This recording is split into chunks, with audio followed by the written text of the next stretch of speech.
Hello, how's it going, my friend? Yes, sir. Mhm. Oh, Jacob. Mhm,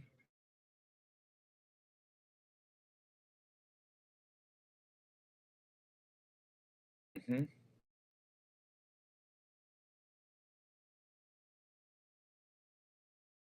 Yes. Mhm.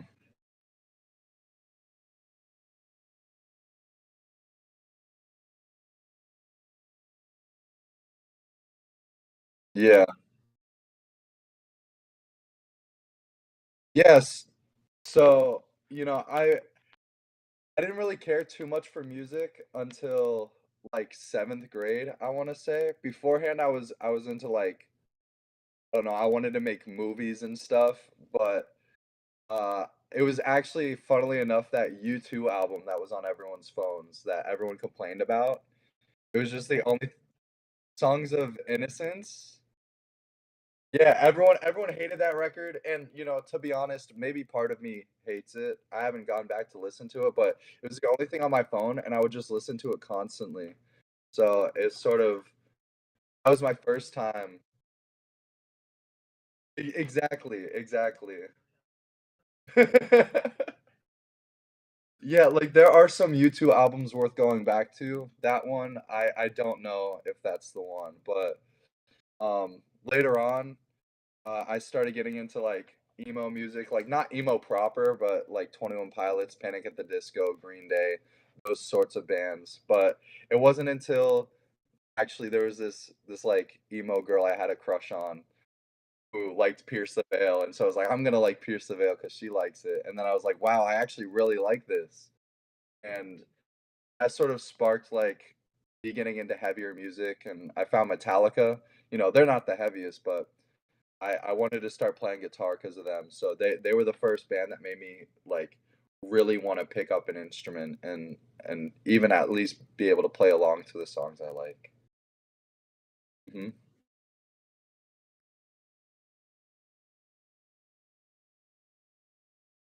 Yeah. Mhm.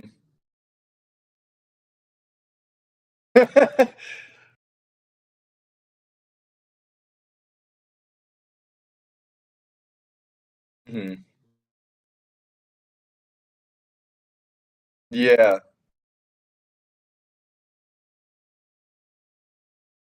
Mhm. Yeah, my dad was really into them, or is still really into them, like, they're his favorite band, so that was another reason why it just sort of, like, clicked real quick for me, but yeah.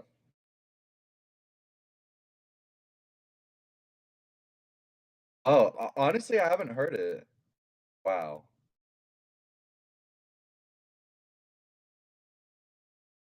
Mm, mm. Yeah. I'll have to check that out. Yeah. 'Cause Bad was always one of my favorite songs. Yeah, yeah.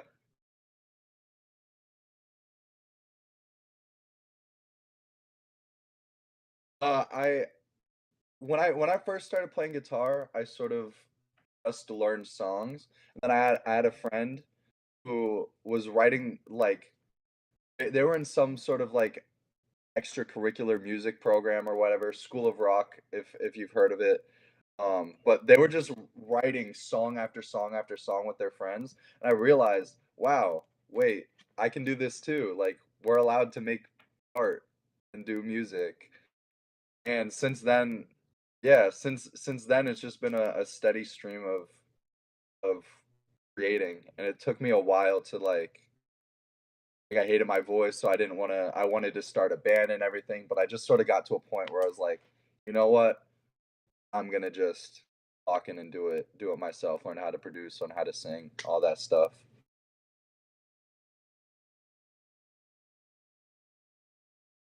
Yeah. Mhm.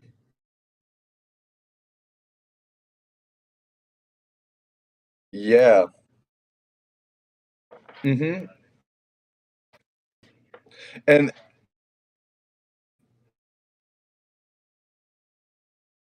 uh, yeah, that's actually a really great point because that gets into sort of the crux of what the Ideas series is supposed to be.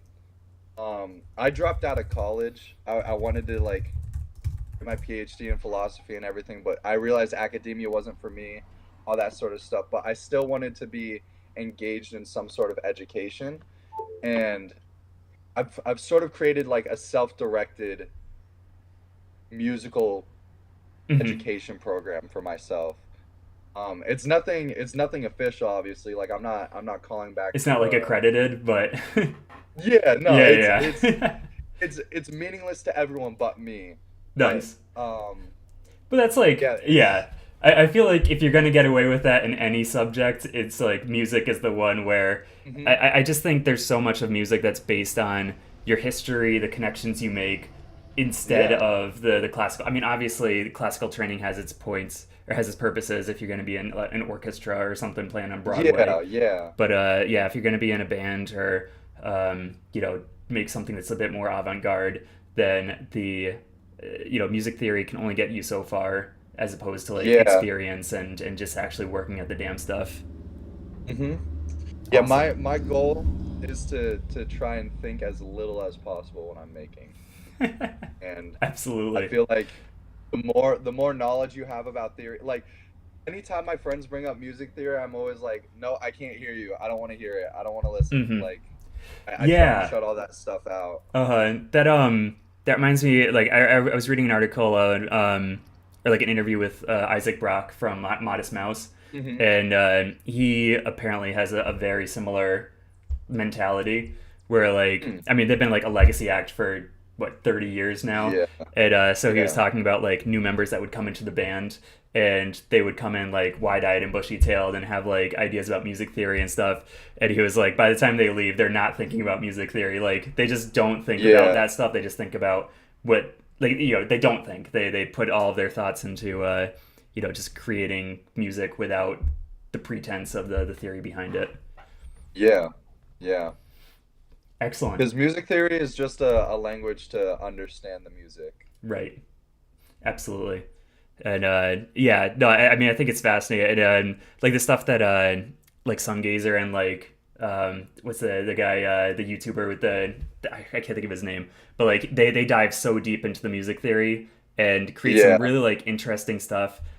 Jacob Mm, Collier too, where just yeah. like they get I think too in their head with the theory, and Yeah. Which, there is like it's fine to explore music theory. That's mhm, just not what has ever interested me right, in music. absolutely. Yeah, awesome. No, no, thanks for sharing your history a bit there. Hmm. So I think why don't we dive into the album here? So Sounds good. this is ideas too. So is Hmm. the idea like is this like a collage of different sort of songs that are like loosely connected, or is the name sort of a misnomer and is it actually like a proper album? So it's a little bit of both. Um, so as I said, I'm like trying to take myself through this musical education Mm-hmm. where I think there are three main pillars of art that make up any piece of art or Mm-hmm. anything really, because what's art, what isn't art, everything is art in a way. Yes. But I think excuse me, the three main pillars that build art are structure, spirit, and statement. It's sort of like structure is aesthetically what's going on, the chords I use, the vocal techniques, that sort of thing. And then spirit is just like, you know, the what an artist gives from themselves personally into an album. Mm-hmm. And then statement is like, what is this piece of work trying to say? So Interesting. ideas one was me figuring out my aesthetic. Half of the songs on there is literally me singing gibberish, and I just layer it to make it sound like it's just not easy to understand, Yeah, but yeah, yeah. it really Awesome. just no words. uh, But then this record is spirit. So every single one of these songs was me just sitting down with exactly how I was feeling in the moment and then trying to let that pour through as much as possible. And Cool. so tracks 1 through 7 and like 9 through 15, that's sort of what it was. Then there's that centerpiece, and that's sort of like I'm excited for that one. an underlying narrative Mm-hmm. to the whole thing of like, you know, yeah, I don't know. I don't think I need to say much more other than that about Awesome. it. I'd All right, I'd rather cool. let the music speak for itself. Nice. No, no, I appreciate that. So I know a little bit more what to expect going into it, but yeah, Yeah, I'm still really excited to hear what you got cooking up over here. All right, so yeah, let's kick it off. We got Sync, the first track of Ideas 2. let's do it.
Okay, nice. I love that opener.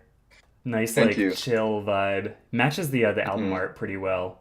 Feels very sort of like peaceful, oceanic. Um, Yeah, one other I thing, like, wanted it to. oh, go ahead, go ahead. Sorry. Oh, I was just gonna say I wanted it to sound a little bit like drifting, maybe sinking. I mean, sink as in the title. Just Hmm. like being led into something. Yeah, yeah, like meditative. Yeah, you sort of like getting pulled into the album, definitely. Yeah. Um, one thing, I really want to like talk about like the track list and sort of the structure of this album. I think it's really interesting how you like you were saying earlier. This is sort of a mix of a collage of sounds and like a proper album. Hmm. Like just looking at the track list here, I like how it feels sort of like a diary entry. Like yeah, all these tracks. It looks. I assume that this is like the day that you wrote the song. Yeah. Like the next one you wrote on October 10th last year. But then it also has those like three tracks that have their own name. The opener, Hmm. the closer, and then halfway through, the sun, the sea, and the sail. So yeah, Hmm. I like how it's sort of like that mix between a proper thought out album and then also like sort of a random collage of sounds. Yeah. Yeah. Definitely wanted to strike a balance there. Awesome. Cool. So yeah, great little intro. I feel like my head is in the right headspace to take on the rest of Mm. this album. So let's move on to track number 2, 10 10 23.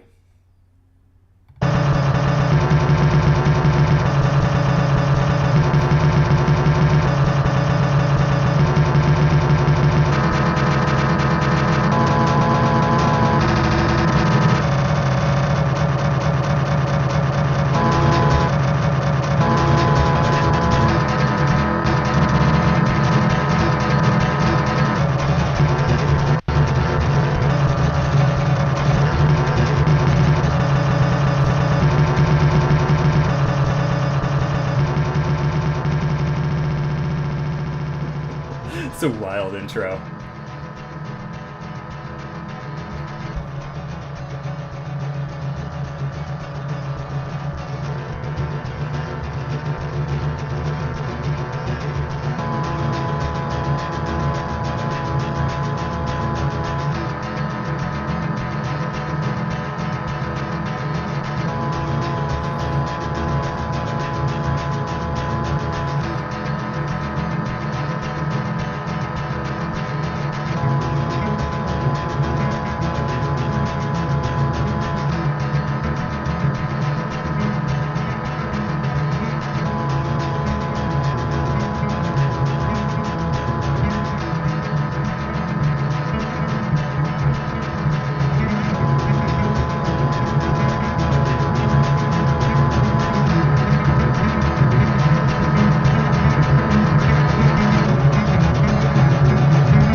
Awesome.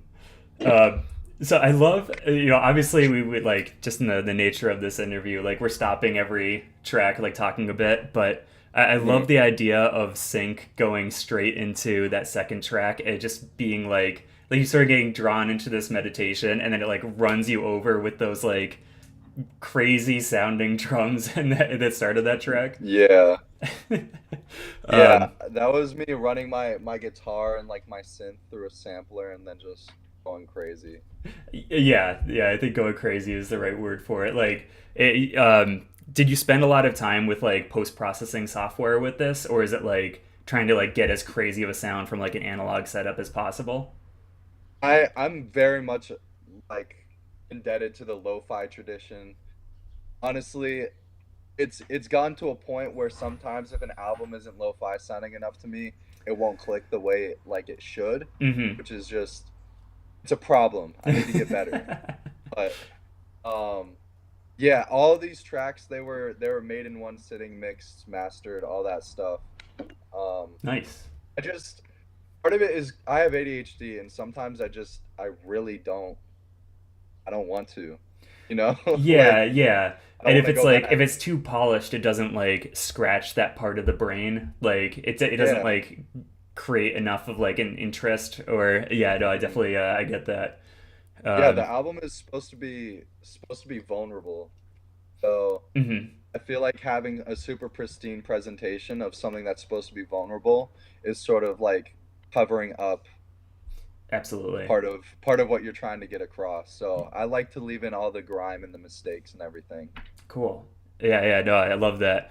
I liked the guitar part that sort of came in and like it faded in the second part of the song, and then it like became Mhm. that overwhelming force by the end of it. Yeah. It sort of found it felt like a surf rock track a little bit, like a Mhm. bastardized version of something you would have like heard on the radio in like the 50s or something, and then like brought Yeah. down to like its minimal core and then blown out of proportion. Mhm. Very cool. All right, excellent. So yeah, let's head on Thank you. to track number three here. We got October 4th, 2023. Ooh.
Oh, that was lovely. Thank I you. I love the vibe of that one. Um, and yeah, the more that like I'm listening to these tracks, the more I'm really having appreciation for just the naming convention here. Like this, it just feels the fact that you put like a date to this song makes it feel so much more like this is how I was feeling on this specific day. Yeah. This is like how the energy was. It feels very almost like slice of lifey. Like I'm just like sort of taking a walk in your shoes with this album, Yeah. which is really cool.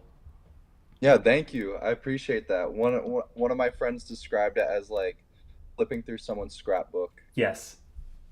Yeah, And yeah. Between like the name of um, the album and like the way that these songs are named and just how they feel, sort of like stream of conscious, sort of. Yeah, I mhm, absolutely see that. Really, really cool so far. thank you. Yeah. Appreciate it. Awesome. But yeah, I like the it sort of like had like a Midwest emo sort of feel. Um, Yeah, I'm definitely very like only in the past I want to say 4 or 5 months have I sort of broken away from my emo stuff. But if you listen to Ideas One, it's all a gotcha. lot of it is very emo. I'm in Hmm. a screamo band and stuff, so emo is my roots, Yeah, truly. yeah. Emo is my Yeah. roots. This is like that style of emo where it like goes away from like the screaming and the hard guitars and into like the I'm just gonna be like depressed and moody but like sort of twinkly at the Yeah. same time. Yeah, Exactly, absolutely. exactly. No, it's great. All right, so then we're on to the next day with Hmm. October 5th, 2023. It Titan made a good point. When's the vinyl dropping? I feel like this could definitely be great on vinyl. I could hear this with like some surface noise, like just like vibing out with Yeah, it spinning on yeah. a record. It'd be great. Hmm. Yeah. I would love to do vinyl releases someday. Maybe cassettes, something like that. Oh, Right now, cassette would be sick. yeah. I did a split with BSDJ a little bit ago. And that was such a fun experience, just like getting something pressed by a label. Hmm. Uh, but right now there's no solid plans for a physical release, but It's tough. I know. it'll Yeah. happen. I It'll feel happen like though. I feel like they're making it a bit easier. Like 5 years ago, it would have been like out of the question if you weren't like a major artist. But now I think that there are some like pressing plants that are coming in, and like I've just seen like a bit of an uptick of like truly underground artists making like their own records and cassettes, Yeah. and I think that's awesome. Yeah, the DIY scene, it's incredible. It's Hmm. really cool to see, especially so many people who genuinely don't make money off of what they do. They just do it for the Right. love Yeah. Yeah. Yeah. of the art. Hmm. I could totally see like the color for this album be like a gray see through with like that like how they do that Mm, smoky effect with some of it to like match the yeah, ocean yeah, or yeah. something. I think that'd be really That'd be cool. cool. Yeah. That'd be sick. All right. Anyways, on to October 5th.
Oh, that was great.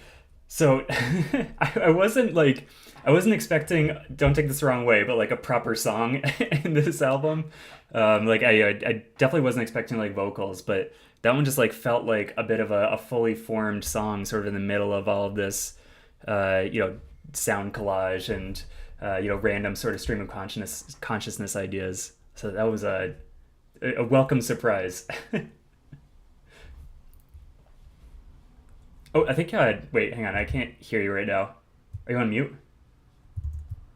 I was on mute. Oh, okay. No worries. Um, yeah, no, thank you. I'm glad you liked it. I wanted to wait a while for there to be any vocals on the album. That was one of the few things that was intentional, where Gotcha. I wanted to sort of sink you into an atmosphere before I said anything. Awesome. No, yeah, it was definitely like I think the effect was like felt. You know, like it definitely it Hmm. came across. I think the way you were hoping it then. Yeah. I love the opening of that track too. It had like a sort of like a church organ going on. It felt like it had like that Hmm. like real like power behind it. And then that sort of faded away to set the stage perfectly for your voice to come in, where it felt like a real like sort of moment of vulnerability there when that like big tidal wave of sound subsided. Hmm. Thank you. Yeah. Thank you. I appreciate it. No, I think you know, now that we're a few tracks in this album, I think you're really sort of exploring a really interesting cross section of genres here between like sort of Midwest and classic emo and more of like that experimental side. Yeah, I think it's really the resulting effect is you sort of can like weaponize the straight up emotion of like emo music with that simplistic and experimental format of experimental music. So it's been Yeah. like a really interesting listen so far. Thank you. Thank you. Yeah. All right, let's just like keep moving on to October 6th, the next day. Hmm.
Mm, awesome. I like again just with like the naming format of the songs. Like I like how this one sort of started where the last one picked off or ended off. And Hmm. it felt sort of like you still had that song in your head and you were still thinking about like yesterday's song when you wrote this one. Um, Yeah. but then it had like that sort of like ethereal vibe. Very like like Titan said, it was a wholesome yet spooky track. Um, That's honestly, I think that sums up a lot of what I try to go for. I want to make something that's like at the same time comforting, mhm. but terrifying in a lot of ways. Right, like like there's some May sort of unknown entity, but maybe it's not malicious, sort of thing. Yeah, exactly. Because I think the human experience in general is very uncomfortable. Hmm. You know, to be a person is a weird thing. How strange it And is to be anything at all. yes, Yeah. yes, I think about that line probably too much. And It's a but good one to come yeah. back to. There are definitely some Mhm. lyrics that I just never want to forget because like Mhm. they are so like important to sort of just intonate. Yeah, yeah. So, yeah, I mean, I don't have much to say about the individual tracks themselves Hmm. because it was very like let it fall out of my fingertips. Right. And most of these songs I put on after I recorded them and I'm like, how did I even get here?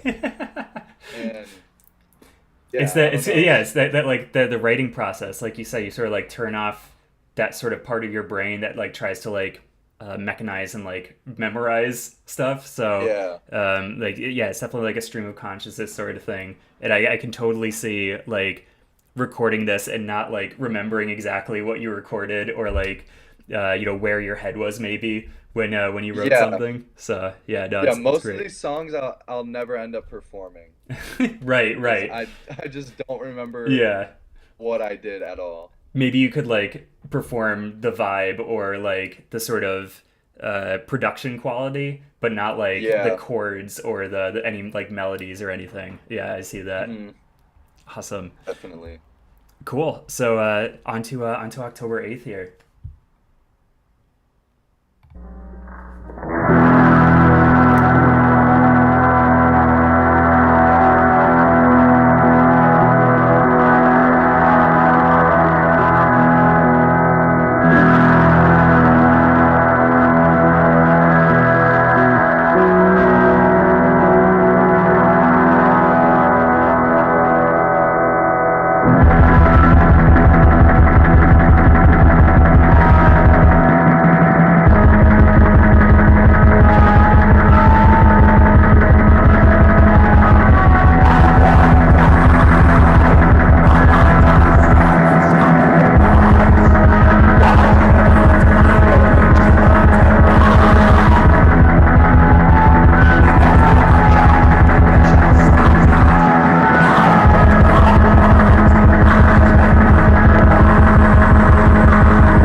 Well, that one was cool. That one was Thank you. wild. Um, so I think I definitely like this one felt more on like the experimental side than the emo side, but it still had that like emotional core to it. Hmm. But oh my god, I love how you took those blown out speakers sound and integrated into the music so well. Um, Hmm. one of my favorite records from the past like 10 years is Low's Double Negative, and I love Low? yeah Yeah, yeah, Low yeah. That yeah record's great. That record's great. I because they took that blown out speaker, that like glitchy sound, and made it like a core part of that album's like footprint or like fingerprint. And like this sort of had that same effect for me, where you're taking Mm. something that so many people would take as a detriment or like a broken part of the song and making it sort of one of the core elements. So yeah, fascinating, really really cool song. Thank you. Yeah, that's one of the few tracks where I remember like exactly what I was feeling and why it prompted such a, you know, It was chaotic definitely yeah statement. yeah it had a definite emotion to it. Yeah. Yeah, it was just like the day before I had hung with like three different groups of people and all three groups had some like really weird tension going on Ooh. where it was just like people were upset at each other and not talking about it and it was just like this horrible feeling of like Mm-hmm. Oh, you Yes. know? Yeah, yeah. So you spent the day with three different people, like three different groups of people, and not comfortable with any of them. Exactly, Yeah, I would have some exactly. frustrations to get out after that for sure. Mhm. Yeah, and it just felt like everyone was pissed off and wound up, so Mm-hmm. that was just like I had to exercise that feeling from my body. I had to get rid of it. Nice. Awesome. Well, yeah, it definitely. I hope that helped, but it sounded like it was like somebody getting their emotions out for sure. Yeah. This album was very cathartic to make. Yeah, yeah, I hope so. I mean, just like with how um, vulnerable and sort of emotional, it's just like by putting this out there and putting them out as sort of diary entries for any given day. Um, Mhm. such a revealing album, even with its sort of like experimental casing, with how it's still Yeah. like sort of like obscured, like there's like obscured vocals and there's sort of off-putting production elements. But I Mhm. think it's very, yeah, cathartic would be a great word for it, with how it like comes Yeah. across emotionally. I was really scared to put out the record actually, just because some of these songs are directly about people that I know will end up listening to it. I could probably put the pieces together, but you Hmm. know, No, I what hear good artist that. wasn't afraid to put something out, Like Yeah, no, I taking yeah. risks is the point. No, good for you. I make content that is not at all revealing or vulnerable, and I have yet to like tell any of my like friends or family about it.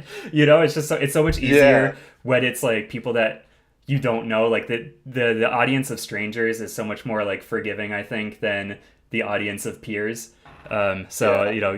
good for you for putting this out there with that knowledge. Thank you. Okay, on to October 9th. Hmm. Hang on a second. I think the abstraction of vocals only kind of heightens the feeling behind them, like the emotion of the diary entry transcends any language that can express it. Yeah, well said, Kit. Kit usually has good nuggets of wisdom, so it's one of our I'm regulars. looking at the chat now. Very nice. Yeah, good stuff. All right, on to October 9th. Let's do it.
So that's side A. Yeah. Yep. Yeah, that felt like the ending to a chapter of the album. Mm. It also felt like there's definitely the frustrations of the last song have sort of subsided into to more of like just sort of acceptance sort of feel. Um, Yeah. I really like the vibe of that one, and the lo-fi ness of it I think fit perfectly. Mm. It felt very John Frusciante, kind of like his Ah. solo work. I got a Mm. real like to record Water for Only 10 Days vibe, um, Mm. especially with like the falsettos floating through there, and Yeah. like, sort of like the way that they clipped with the rest of the music. Yeah, Yeah. I love the vibe. His his record, the one with the past recedes. Oh, I don't know. I know to record only Water and what the Empyrean, the one with the big ass sea Yeah, monster. yeah, yeah. There was one of his records that I was very into in high school, so it wouldn't Mm-hmm. surprise me if that sort of Blip came through a up little bit. through my Yeah. process. Um, I feel like he has a pretty similar approach to music as well. Much more of like a vibe than a music theory sort of thing. Yeah, yeah, definitely. He is very like he's a way better guitar player than I am though. I mean, yeah, I mean, it's hard to compete with with Yeah, John, but good old John. yeah, but like the atmosphere is definitely similar, and like the sort of like super vulnerable vocals, and I think in more ways than one, there are parallels there, and it's Mm. a good artist to be going in parallel with, I think. Yeah, yeah, I appreciate that. All right, so yeah, super excited for this next one. I love myself a long track, and we got 11 minutes of Yours Is the World coming up next. So the Sun, the Sea, and the Sail. So like you said, that this was sort of side one, and I'm noticing in the second sort of main like when we get back to the collage section, there's a bit of a Mhm. 2.5 month break between the tracks. Yeah, Did this track come out like in between those, or now that I don't have a date tying this one, I feel like I need it since everything else has been yeah, I know exactly what it came out. yeah. The Sun, the Sea, and the Sail was the final track I made Okay. for the project. Everything else besides track two, you can see, the date is a little out of order, but other than that, everything is Hmm. exactly in chronological order. I finished the first side and I was like, I think I'm gonna need to be in a different headspace to finish this because this album, it's about a lot of stuff, but it is about one person in particular, and Hmm. that first side was like, Right, when right. the Oh, that's pain super of cool. Yeah. yeah. I So mean, I'm it's just not cool that it was like paid, but like I like the thought concept here. Yeah, yeah. yeah. So it was like yeah, I really like that you heard acceptance in the last song because um this was totally coincidental. Hmm. But the synth that I was using for the whole first side, it was slowly like losing power as the tracks go on, No and way. it finally like dies on that last track. Like it stopped working after that, and it was sort That's of like the death crazy. of that era Yeah, of yeah, my yeah. life. And Uh, now I have this new synth that I got right here that's like a major upgrade. hmm. Got it for a great deal, and then everything else after that first side, after side A, is with that synth. Wow. So it's like That fits like that's my too gear perfect. lined up. Yeah, that's Yeah. so cool. All right, awesome. So yeah, no, I mean that's so basically like this is its own like chapter of the album, and then everything else is gonna sort of have like a different sound to it. So Yeah. really cool. I mean, this I think this plays perfectly hand in hand with how this album is both sort of a collection, stream of consciousness sort of thing, but then also its own formal, actual album. I think Yeah. you struck a balance so well, like for like something that like I think if you think too hard about it, it becomes a concept that's really hard to pull off.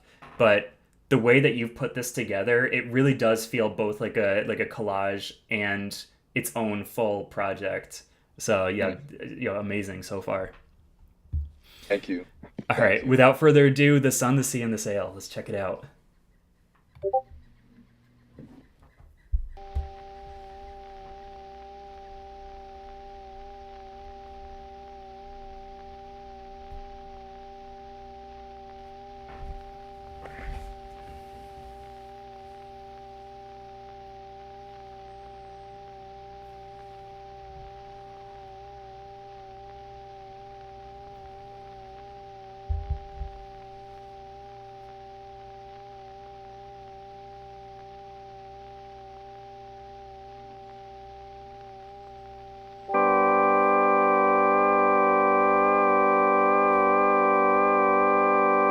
Showing off that synth.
It's an amazing intro. That was so cool.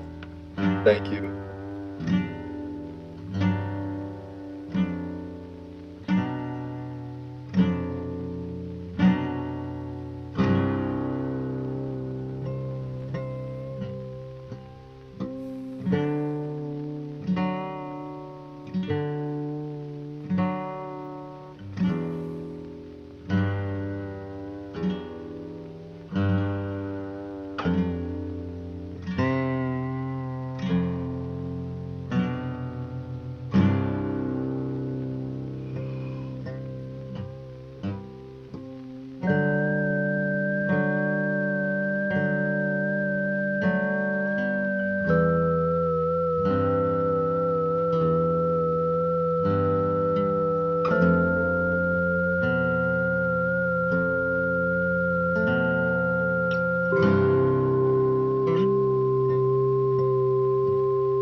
think I'll never breathe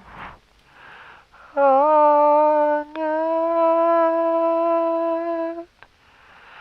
I see everything for everything. Swirling seas encircle me. Sail away, my friend.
Holy shit.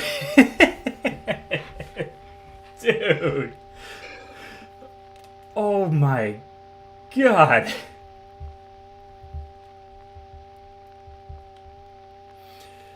So yeah, that's like the album as a track. Holy shit.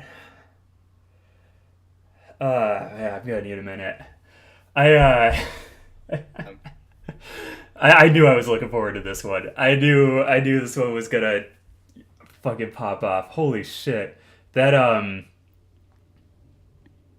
God. All right. What do you even say about that one? Was there's a lot to unpack there. That was incredible. Thank you.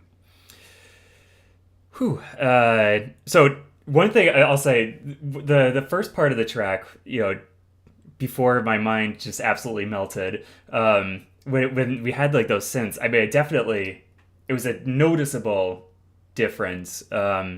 Just like going sort of track by track here, like knowing sort of the history of the synth, like Mhm. hearing that sort of new powerful one on this one. Um, like yeah, I love the timeline here where the October 9th was sort of everything's still raw, but you're sort of in that last stage of grief. It Mhm. felt like it was still the wounds were there, but then this one comes in with that like sort of twinkly but powerful synth at the start, and like when I was listening to that, so I have my window open here, and there's like this nice breeze outside, and like the trees were sort Mm. of rustling, and so it all sort of came together. This really great vibe for the first half of the song, where like it just felt nice and like breezy and um, confident. Um, Yeah. But oh my god, dude, that second half where he just unleashed some sort of hell on us was unreal. Was it that was you playing the guitar there, or was that is that all Yeah, synth? that was guitar That is at the end. Yeah, it was the. I'm pretty sure the last part, the last section didn't have any synth actually. okay. Just like, turning my distortion all the way up and playing three parts and Gotcha. It's making so a cool. blend. Yeah. I love that like the sort of chugging bass line, the like dun on. Like it had this such a great like Mhm. backbone to that. And dude, screw you. You can totally play like John Frusciante. Like that guitar was insane. That was so Thank you. good. Like that was like I another part appreciate like I that. just was not anticipating at all. But like, oh my god, like I hope if you do like play live shows, I hope you like you play this one. Like this is such a great like set closer, like encore Yeah. track. Oh my god, I would It's love to see it's that just gonna be live. so tough to figure these tracks out. I know it can be Yeah. done, but there's like so many layers going on. Hmm. Like, yeah, Yeah. it have to be figured out. But Unfortunately, you played so yourself into a corner a little bit with this one. Like, yeah, yeah, yeah, this is like it's such a peak live track. So sorry, go ahead. yeah. I was just gonna say it's called the sun, the sea, and the sail, and all different phases are meant to represent those different things. Gotcha. And so, it comes with the very bright and like almost blinding synth that sort of crescendos and everything. And then the second is it's very low key. I wanted the synth to sort of sound like, Hmm. bubbles in the water and Yes. you're just Yeah, yeah, slowly yeah. sinking deeper and Hmm. deeper and deeper. And then the sail where it's just this like chugging, this Hmm. repetition of like going forward, but it's very imprecise and everything. You sort of like dance around, but there's still this sort of momentum. And so that's the crux of the album. It's sort of being blinded by something Hmm. and then like falling into it and then continuing to sail on. You like the description of the album is the album summed up. Blinded then Awesome. Yeah, plunged, then absolutely. That's go like on. the quintessential track. 100%. I see that. Oh my God, there's still so much to unpack there. I'm going to have to listen to this like several more times, but just props, man. That was Thank you. you've made an incredible song there. That's like genuinely really really impressive. Um, I appreciate it. yeah. Titan said, "Did you invent melodic harsh noise?" I love that. That's to me that's shoegaze. I see that. Shoegaze Yeah, yeah, as a yeah. genre. Um, I'm all my experimental stuff is like the experimental aspects. mhm. They come from primarily like shoegaze, but also Phil Elverum, the microphones. Yes. Oh, yeah, Um, yeah. 100%. Yeah. yeah, No, I but think. I Yeah. just Go ahead. go ahead. Oh, I was just gonna say, like, I think Okay. like experimental emo is like, this like if you collide those two together, this like is so much of what I would expect from like those two worlds colliding. Yeah, yeah, that's a lot of the goal, and I've always loved shoegaze as a genre. It's one of the first genres I ended up like recording and releasing Hmm. back in the day. But I feel like a lot of it is very stagnant. Like a lot of people are just playing to the old tropes of the genre. Yeah. I think if the point of the genre is to explore sound, Hmm.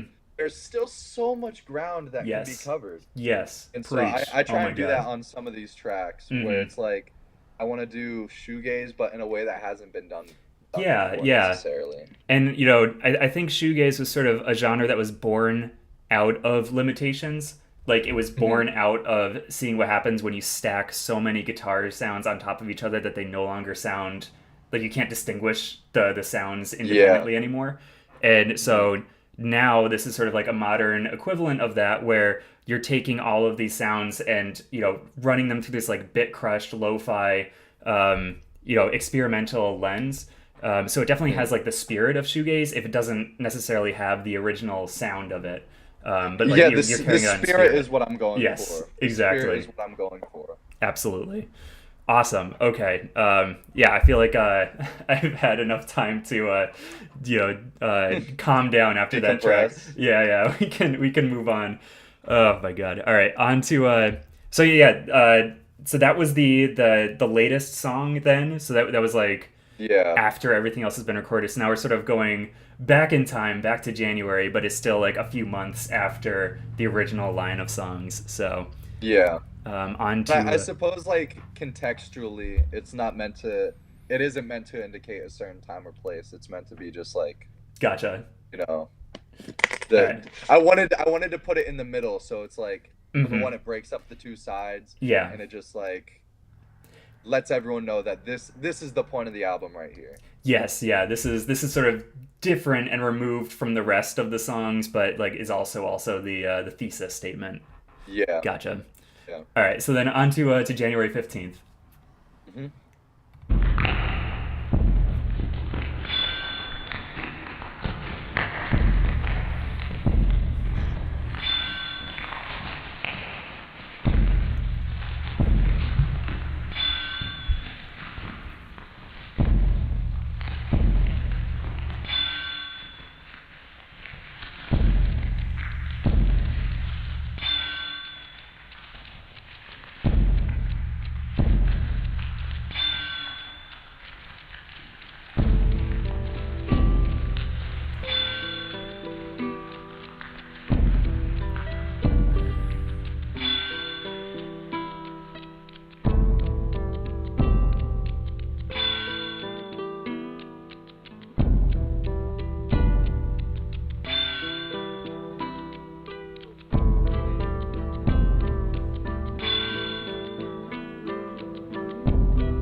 Awesome.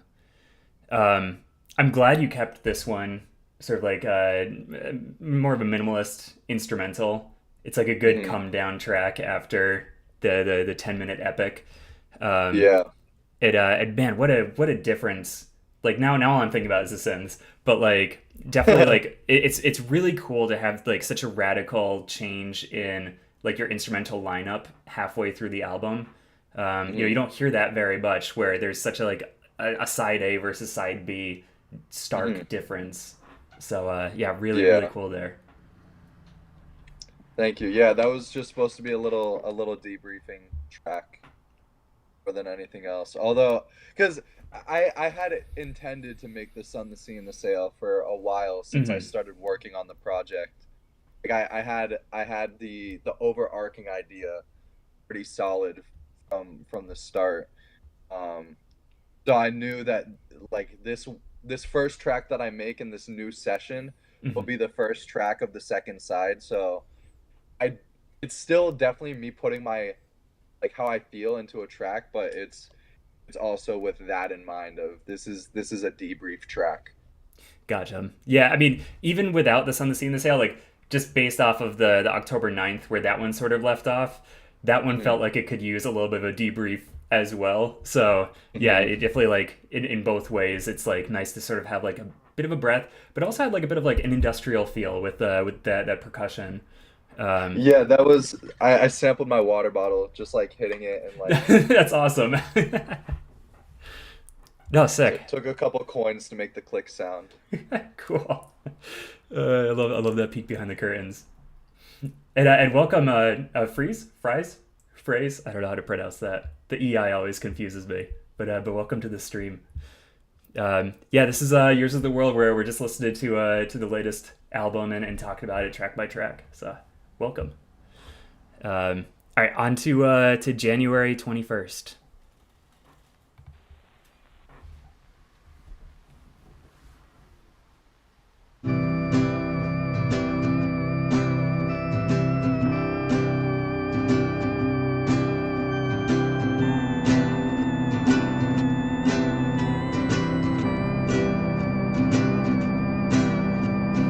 Top of the wooden gate, I saw you sitting straight, looking on and on and on. What a look, I'm looking wrong, chirping to yourself about a bird that needed help, and you went on and on and on. It was feeling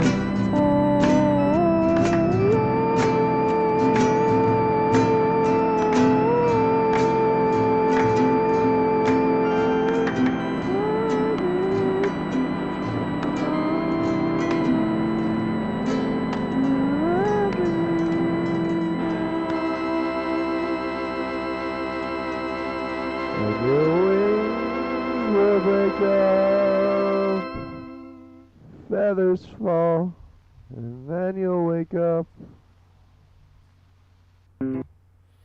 Nice. Back to those lo-fi roots, huh? Mm-hmm. Yeah, that was the single for the album. Oh, really?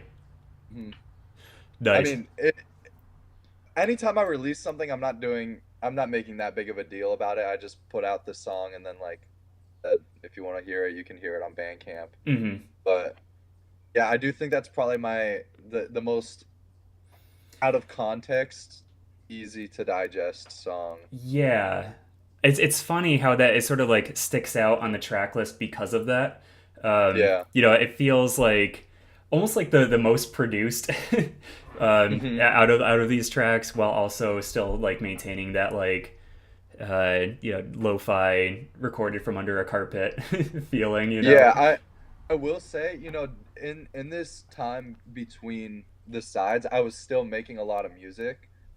It was just related to other stuff. Hmm. Um, so it's interesting. My skills definitely developed a little bit between the two sides, and it's funny hearing it because like part of me Yeah.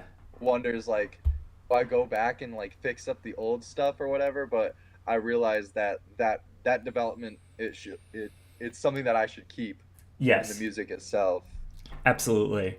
And you mentioned like the first side of the album. A lot of it was like about one thing in particular. Hmm. Is this side of the album still about that one thing, or is it sort of like showing how you moved on to think about other things, or like you're just sort of like taking a snapshot of how you're feeling about it like 3 months later or something?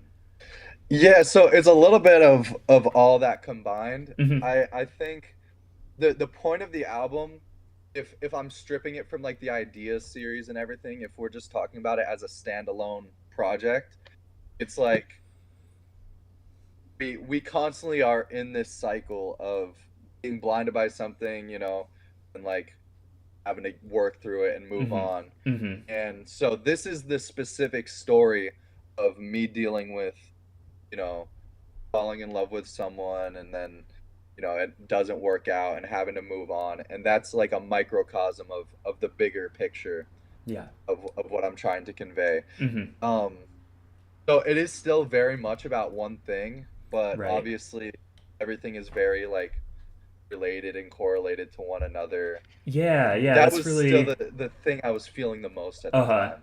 Yeah, it's really cool. So, I think you make a great point where a lot of art is sort of the raw moment of impact, and the immediate Yeah. resulting impact afterwards. So the first part of this album is like the direct wake of the Hmm. the boat going by or whatever. And then these songs, the second half is sort of where everything is mellowed out a little bit, but it's still something that's worth talking about, even if maybe the emotions aren't as raw as the first half. Yeah, because now, like in this phase, I was still very emotional, Hmm. obviously, but I had a bit more clarity. I could Right. look back on it as like, yeah, this is something that sucked, but also I've learned so much about it. This album probably wouldn't exist without that person that it's about Hmm. because, well, obviously it's about that person, but Yeah. it just like opened my eyes to what I could do with art and Hmm. how it could actually be a true reflection of something bigger than just, making cute little Yeah. songs. Yeah. Oh, that's so cool. Yeah. I again, don't love the inciting incident of the album, but I love the concept Yeah. of it, and I how I mean, at this point, I love the inciting incident because awesome. Yeah. it's such a fundamental, Hmm. universal one, Hmm. and the fact that I can make art that other people can hear and Yeah. understand. Absolutely.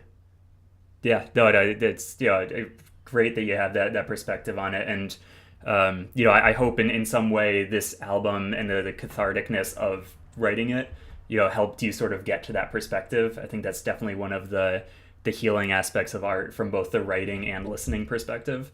So Yeah. yeah, it's awesome. Yeah, putting it out was definitely like getting a whole lot off of my chest. Like I feel like I can move on, Hmm. Like I've made this piece. If I ever need to think about these things again, I can listen to this album. Yep. But I sort of took what I needed from the situation and now I can move on to other things. Awesome. I can Speaking sail on. Yes, yeah, yeah. Speaking of sailing on, let's sail on to the next track. Ooh, I'm working on my segue game. How does that work? That Um, was very good. thank you. 10 out of 10. To January 23rd, 2024.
That one felt too short. I feel like I could have like sat in that vibe for another like 5 minutes. I love that one. Yeah. Um, It's a blessing and a curse of the short song form. yes. Like some of these songs I'm like they definitely could be longer, Hmm. but another aspect of like the educational side of this for me was like forcing myself to write short songs that Right. like capture one thing in specific because if Hmm. you hear ideas one, the song structures they're all over the place. They're kind of doing a million different things. So this was like Um forcing you to just like one concept, one sort of short structure, move on to the next one, yeah. sort of thing. All right. Yeah, I feel that. Um, Yeah, and the ideas 3 is going to be like a big long singular 40-minute piece to yes. like scratch that side of like I want to learn how to write every sort of kind of song. So when Hmm. I do make the music that I want to be like bringing it all together, it'll Yes, be as fleshed out as it can be. dude. That's genuinely music to my ears. I love long form. I mean, you see how the on the wall behind me, I've got a Mountain Jam, the 20-minute Allman Brothers, and then way up there, I got a Flood by Boris, which is an hour long. So Album is so good. That yes, album is yeah. great. I'm a huge sucker for absurdly long songs. So bring it Oh, me on. too. And I just saw Swans about a month ago. nice. Oh my And God. I've that never seen Swans they live, but I would love to. I'm telling you, literally probably the most powerful experience of my life. There was a point in like the first 20 minutes where I just started like maniacally laughing and then sobbing. It brought out such Just like yeah, that oh my bizarre. God, yeah. I relate to that so hard. Freaking like that just the overwhelming like tidal wave of emotion. Yes, absolutely. That's Were so cool. so loud. It Hmm. felt like they were actually like they moved with the force of a freight train. That's how Yes. powerful it Oh was. my God, amazing. Um, but so getting back to this song, like this also felt so John Frusciante to me. Like this felt like Mm, Murderers. You know, it's like I mean it in the guitar sense this time as well. yeah. Like just like the Mm, way that you play that guitar, it feels very like loose yet like skillful in like the way that it's like rhythmatic and rhythmic and mhm. sort of like hypnotic, but like very very talented. It felt a bit like John Frusciante mixed with like Guided by Voices, like that sort of Ah, like rough like lo-fi sound. mhm. So yeah, really really cool cross section there. Thank you. Thank you. Yeah, I like you know, guitar isn't necessarily where my passion lies nowadays, but I still do think there's a lot more that can be done with it. And so I always try and do something at least a little interesting, a little, I don't know, Hmm. you know, something. Absolutely. I still want to have my own voice on guitar. Yes, yeah, I hear that 100%. All right, awesome. So let's move on to January 23rd, 2024, part two. This is a new one. So this is like the second one that you recorded that day, sort of thing. Yeah, yeah, they were just both tracks I made in the same day. Awesome. All right, let's check it out.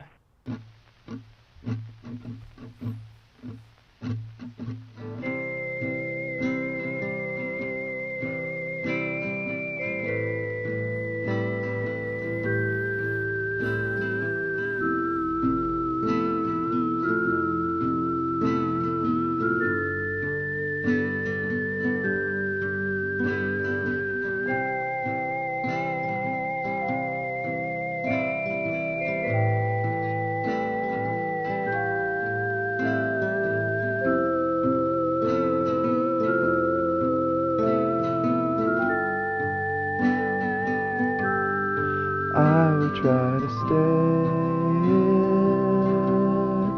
taking you all in.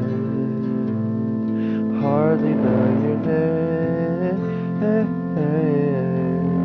but I know it's not the same as the river that would flow between my heart and soul. I think I've seen it go past. You remind me of someone old who tried to play.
All right.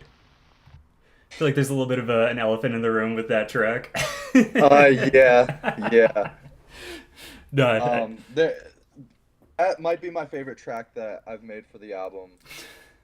Um, I feel like that one fits pretty perfectly, like conceptually, with the rest of the record.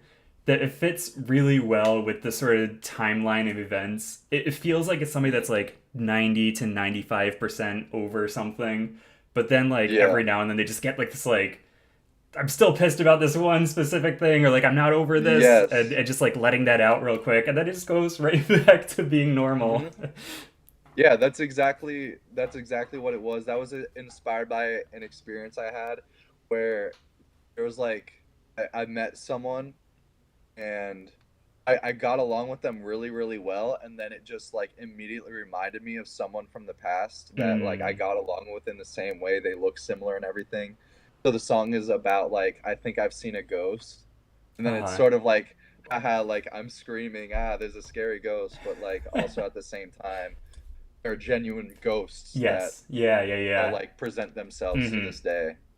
Awesome. Yeah. No, it's so. I mean, it's very jarring and unexpected, but Yeah, also I wanted to scare people. I did genuinely just want to like yeah, yeah, yeah. Scare people the way that you got scared. What do you think of this ghost? Yeah, mhm, give everybody else the yeah. meta experience. hmm Because I, Awesome. I remember showing it to my friends and them just being like, dude, what are you up to? hmm Like genuinely getting jarred or like scared by it. And I was like, you know what? That's the sign that I did it right. Right. I got it good. Yeah, yeah. And it's sort of like it felt a little bit like when so the guitar came in the sun, the sea, and the sail, like right when it Mm, came to that like loud part, but hmm it hits totally different. Like in the sun, the sea, and the sail, it's this big epic climax, but in this one, even though like it reaches the same sort of decibel count, it feels like unsettling and sort of uncomfortable, and Yeah. scary. So like even though they might like sonically be similar, they couldn't feel more far apart in like how they actually hmm like fit in the song. Excellent. All right, so then yeah, let's head on to January 24th, the next day.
Nice. It's a very that one like struck a sort of tone and an atmosphere right at the start and just sort of like stuck with it the entire time. Just this Hmm. like sort of a sort of sonic landscape sort of track there. Yeah, that one was definitely my like official shoegaze track of the album. I was Yes. trying to do like My Bloody Valentine but acoustic Gotcha. Okay, and I hear sad. that. Yes. I love that. Yeah, I love how you saved the MBV worship to the end of the album too. Yes. So nobody like starts the album thinks, oh, this guy's just Yeah. like cloning shoegaze and then set Hmm. logs off. Yeah. No, no, I like that. I like the howls in there. Sort of like I like how a lot of the vocals are done in different ways across this album. There are some times when Hmm. they're very easy to make out and very like in the front of the mix, and then there are other times like this where they're more howls and used as their own instrument rather than be Yeah. like a vehicle for lyrics or storytelling. Yeah. Yeah. I'm glad you picked up on that because that is something I pay a lot of attention to Mm. is making sure the vocals cover a lot of ground because I think that's one way to just make an album instantly more cinematic. Yes. Yeah, yeah. I definitely there have been songs in here that feel very cinematic, which is not something I would expect from an album that's also so lo-fi and experimental. Hmm. So yeah, getting that like the variety and that like larger cinematic feel is very impressive. But I also think like changing up the vocals between songs gives a really good bit of variety to the album too. Hmm. On a track by track, some of them feel a bit more classic emo, where there's like those proper vocals coming through in the mix. But then it also Hmm. gives it like that shoegaze and proper experimental feel when you really subdue them and murkify them the way that you did Yeah. here. So yeah, really really cool. Thank you. Thank you. All right, we're on to the penultimate, January 27th.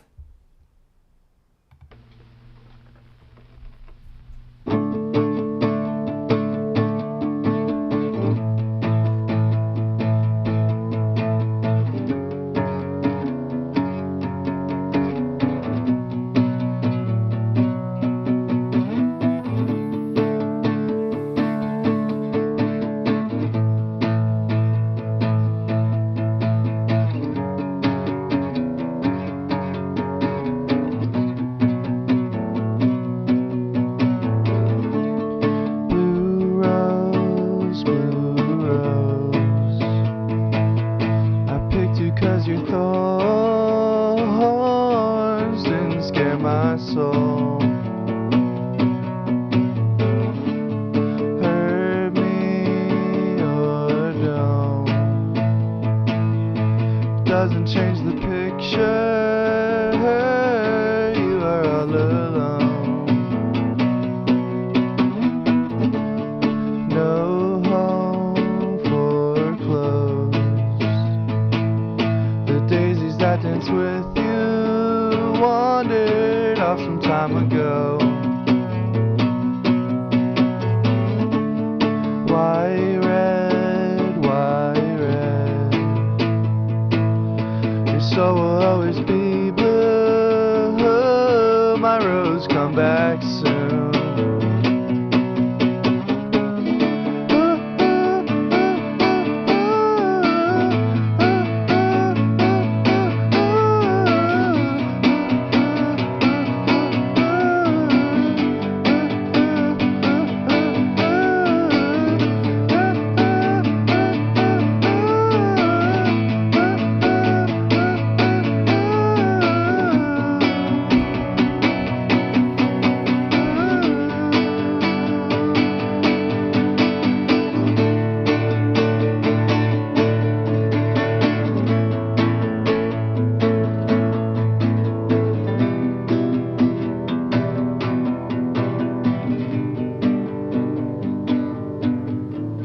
You can see that I'm the one who understands you. Been here all along, so why can't you see?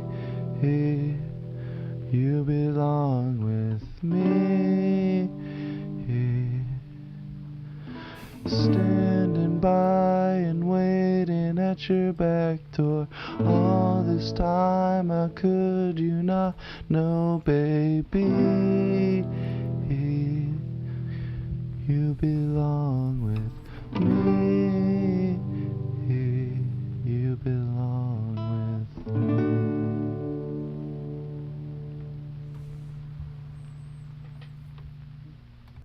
Ah, that is how a cover is supposed to be. You know, like using that song to tug at nostalgia while also like fitting perfect with the theme of the album. Well done with the closer there. Um, oh my god, yeah, that one just like great sort of stripped back emo track to close it out. It's really really cool. Yeah. Oh yeah, I think you're muted again. My bad. No worries, My no worries. bad. I keep going to cough and then forgetting that Gotcha. I put it on. No, appreciate that. Um, Yeah. all I said was like, thank you, I appreciate it, but I I I I do. Sorry, oh my goodness. I work for a company, and I work with children, and I have to play a lot of songs that are like pop hits and everything. Mm-hmm. And that song, every kid is a Swiftie nowadays. Yeah, yeah. So that song is one Prerequisite. that came Yeah, up, yeah.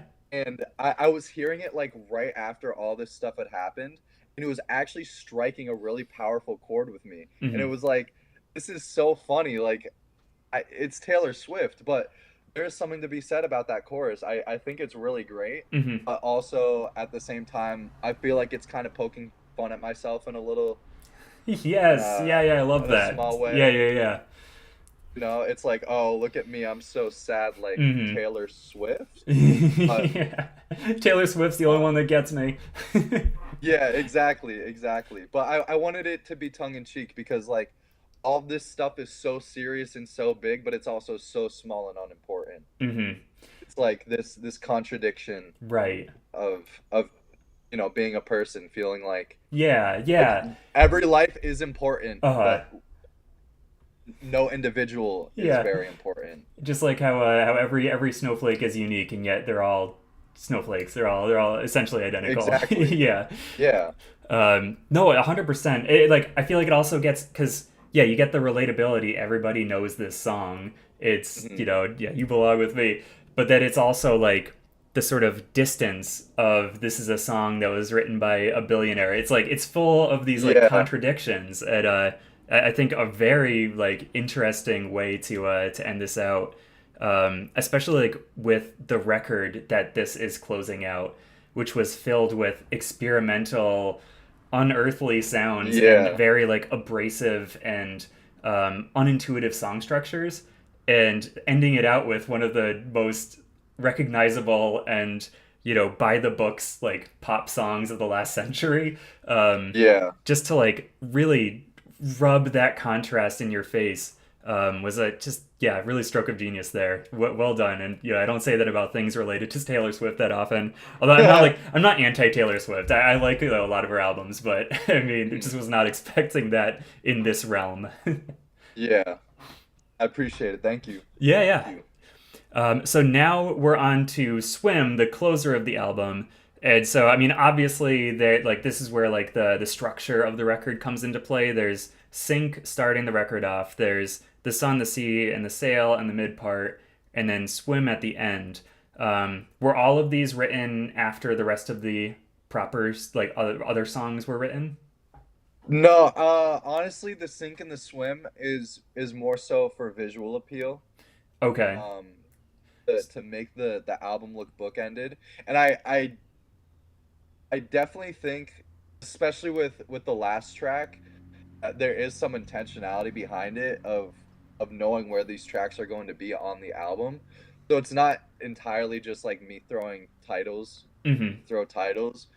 But yeah, it does sort of represent. I want it to feel like you're sinking into this album, and then you can like float out of it and like, you know, those Interesting. titles representing that. Yeah, it's interesting that you put this from the audience's perspective because in my mind it feels like a very personal way to frame the album since you were like talking about how Hmm. this is like your journey sort of through a breakup and um in my mind the sync is the the first stage of grief and like the immediate impact, and now the swim at the end is like sort of the end of your journey.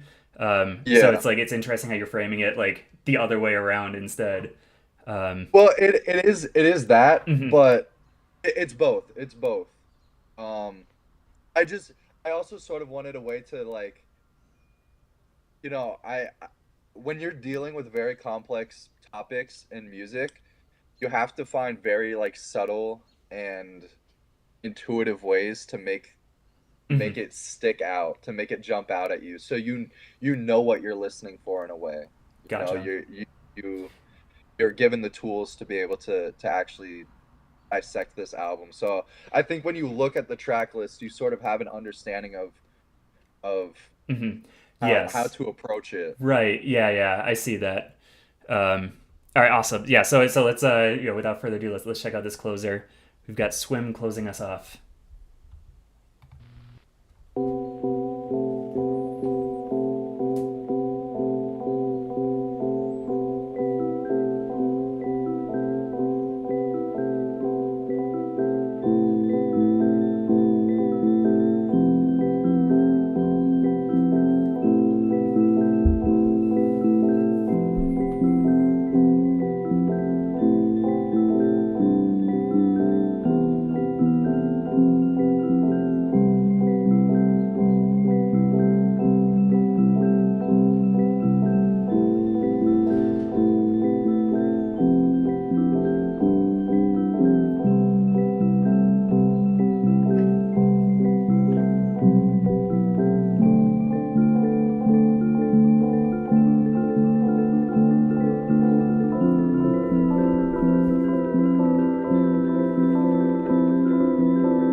And that's the album.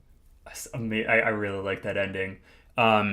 It gave me a feeling of if you listen to Phoenix at all, but on Wolfgang on Amadeus, they have this instrumental piece called "Love Like a Sunset," and it has Mm, like that very like twinkly sort of like synth line in there, and then it all like pieces together a bit as the song progresses.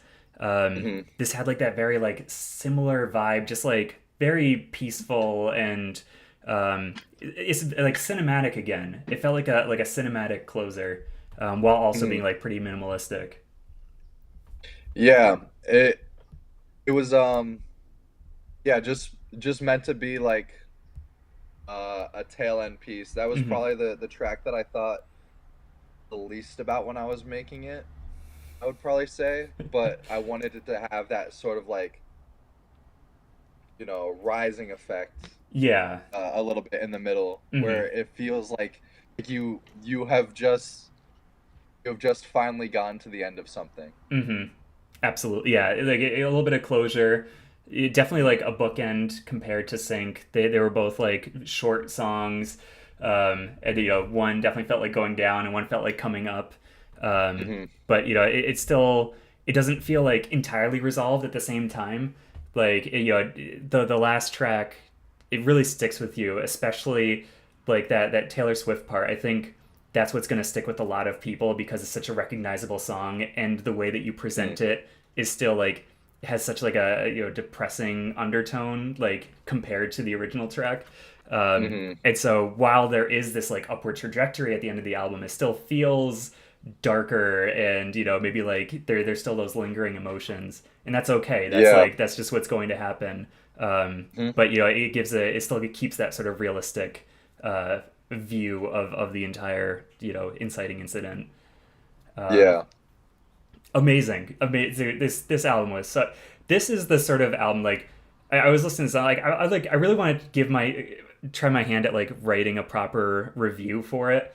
Like it's the sort of thing where like I feel like if you go into this with the correct anticipation, um, this could stand up with some of the most like impressive albums that I've heard this year. Like genuinely, this was just a really really great story told through like instrumentations, through like stream of consciousness ideas.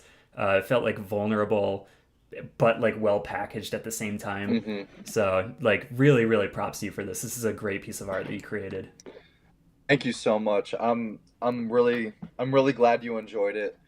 I do have a confidence in my material now where I feel like things are starting to come together, but sometimes it does make me feel a little crazy. Like art drives me crazy. And I think that's I'm glad good. the That's a good chaos thing. like Yes. yeah, Mm-hmm. yeah. I'm glad the chaos that like is the experience of making an album for me Mm-hmm. is, you know, it's something for someone to at the very least hear and enjoy. Yeah. Yeah. Or So, hopefully it like helps somebody through a similar time period. yeah. I think that's one of my biggest um, yeah, appreciations with this album is that it has that like 3 month gap, and I think like you were saying earlier, so much art is just about that one point in time. Like there's Phil Everham. There's a crow looked at me. I can't listen to that album anymore. It's just so much just that one point in time. If he had put like Yeah. a B-side to that album like 1 year later or 6 months later, and just showing that like Hmm. life does go on after something horrible happening, it's so much, I think, more beneficial to the listener that maybe is going through that in that point of time. um, Yeah. Well, he actually did put out a record did he? 2 years later Okay, I gotta check that out on then. Crippling. Yeah, it's I in terms of something that I'm just gonna put on and listen to, it's preferred because it's not that Hmm. like straight up. Bleak. I mean, yeah, A Crow Looked at Me is one of the saddest things Hmm. you could ever listen to. Yes. And then the follow-up record is definitely still very sad, Hmm. but it is definitely contextualizing that moment within the greater landscape. And that's the thing about Phil that I appreciate so much is all his music is deeply personal, but it always points to something outside of himself, like Right. something bigger than Phil. Gotcha. So Yeah, I try and absolutely capture agreed. that a lot in Hmm. my art as well. Sick. But Um, yeah, thank you to everyone who's been listening along as well. I've been reading your comments just as we're playing songs and stuff, and I really appreciate all the kind words. I'm glad you guys enjoyed. Yeah, no, I think you got a few new fans here, Eddie. Hopefully, people check out the VOD because I'll be posting this on the channel. Yeah, Um, I'm gonna share it on my Instagram and stuff. The main reason I wanted to do this was just in case anyone wanted some more information. I could give out some yeah, of the process and stuff. hmm and So thank that's you so much for this yeah, opportunity. absolutely. I mean, that's why I love doing this. Get like that raw insight, as we go track Hmm. by track. So just hearing like the story about the synth, I don't think I would ever notice that if I was listening to this album. But like Yeah. hearing that it literally died in the first half of the album, and then everything after that was with this new piece of instrumentation, which also just happens to work perfectly with the theme of the album. I think that like stuff like that adds so much to the actual art. So yeah, no, thank you so much for stopping by. Um, Of please let course. me know when you put out Ideas 3. Would love to have you back on the stream. We can just sit here and stare at each other for 40 minutes and then try to talk about it as one track. But Yes, I'd love to be back. I'd love to be back. excellent. Yeah, can't wait. But yeah, thanks so much. Everybody, the link to Yours Is the World is down in the description. Go show him some love on Bandcamp. Hit him with a follow so you know when Ideas 3 and any other works come out. And yeah, I can't wait to have you back on here. Real quick, Yeah. I see Kit asked about the synth. It's a Casio SK1, which I came to find out is like a very heralded and like sought after synth. But I just saw a TikTok a couple years ago that showed it off, and I was like, huh, I think I'm gonna impulse buy that right now. And I fell in love with it. Like that's why. like even if no one else ever noticed the thing about the synth, it was such a specific like losing that synth was a very personal experience in and of itself Mm-hmm. because all my favorite music I've made was with that synth. Yeah. And right after the album finished, I thought, you know what, last ditch effort, I'm gonna put in some new batteries, and it's working again. So Hey, that's it great. was just the batteries. Yeah, They came yeah. back. All right, so maybe we'll hear it in some future work then, Yeah, like hearing yeah. an old friend. That's awesome. Hmm. All right, Yes, awesome. sir. Well, thanks again for stopping by. Everybody, I will be back in like 5 minutes. I'm just gonna throw an away screen on. We're gonna be back listening to "Crippling Alcoholism," which we listened to a few tracks of this record like in the past couple of weeks, and I am so excited to hear the full work. But yeah, so That we'll that be sounds funny. yeah. It's as bleak as the band name sounds, but yeah, we'll be Mm. back in like 5 minutes, and we'll start playing that.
All right, we're back. We're back.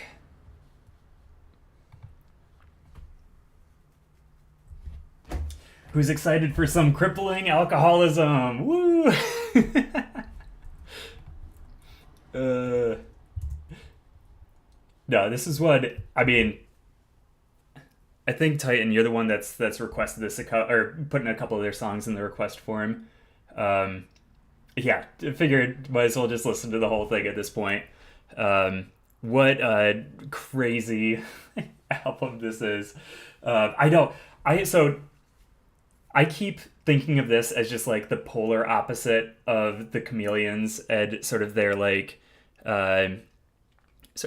experimental pop, like psychedelic pop. This is just such a bleak, dark sound to it from what I've heard. Really looking forward to checking out the rest of the album here. Just a few of these song names. It's just so dark. Yeah, let's dive on in.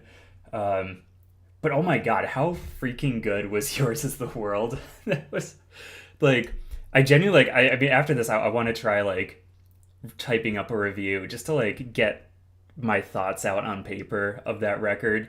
There were so many cool like contradictions with the way that the album was put together. Like a lot of like juxtapositions and like genre mashing. Yeah, just blown away by that one. So I've been looking forward to that one all week since we've been talking about it, and it lived up to the hype in my head. So I hope we get some more fans from the VOD. All right, make sure everything is looking good.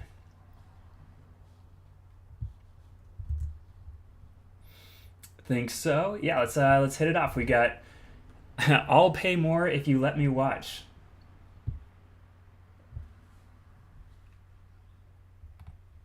Yeah, same.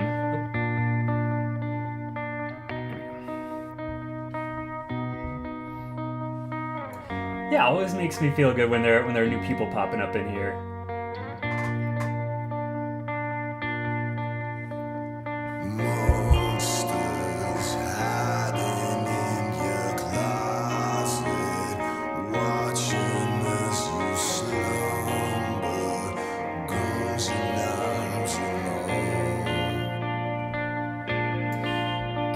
The sound of this guy's voice.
I feel like this one's gonna rank in my year ends. This like, oh my god, the sound here.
god, what an epic sound! Like, so cinematic. They got the organ going, the synths, the guitars, but then it's all carried so easily by this guy's voice.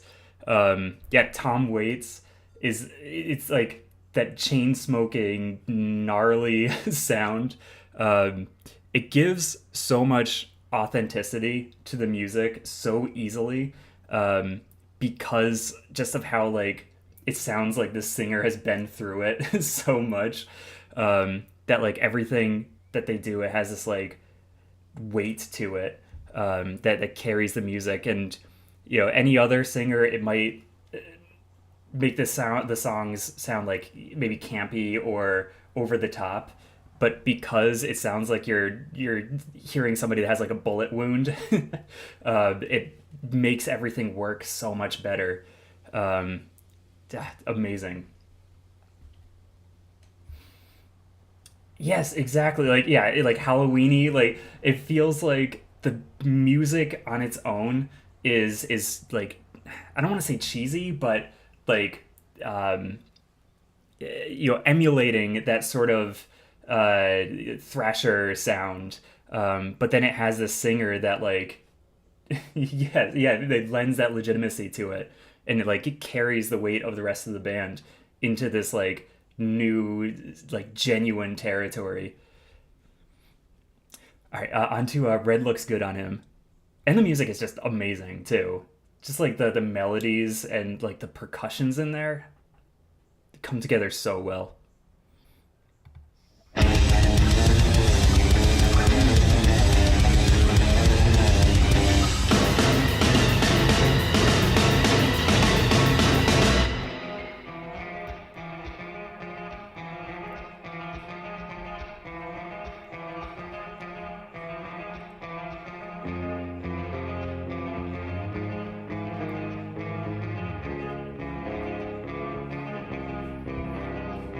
She's my girl, he put his hands on her, and so I word him up from head to toe, yeah.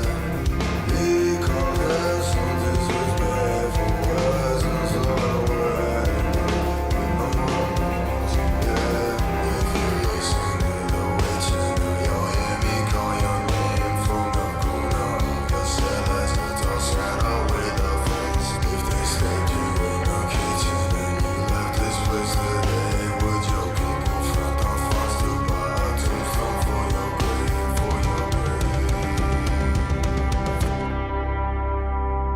Family is a burden, friends are such a chore.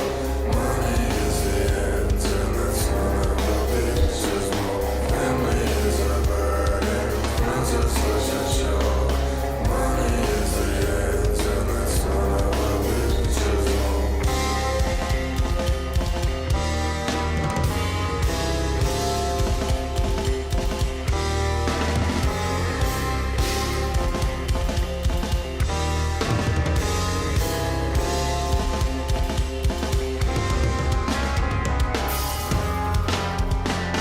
She's my world, he put his hands on her, and so I Not that voice. from head to toe, yeah. He called her some disrespectful words, and so I wed him up with no remorse, yeah. If you listening or witching, now you'll hear me call your name from the corner of a cell as I toss shadow with a face. If they snap you in the kitchen and you left this place today, would your people front the fuss to buy a tombstone for your grave, for your grave?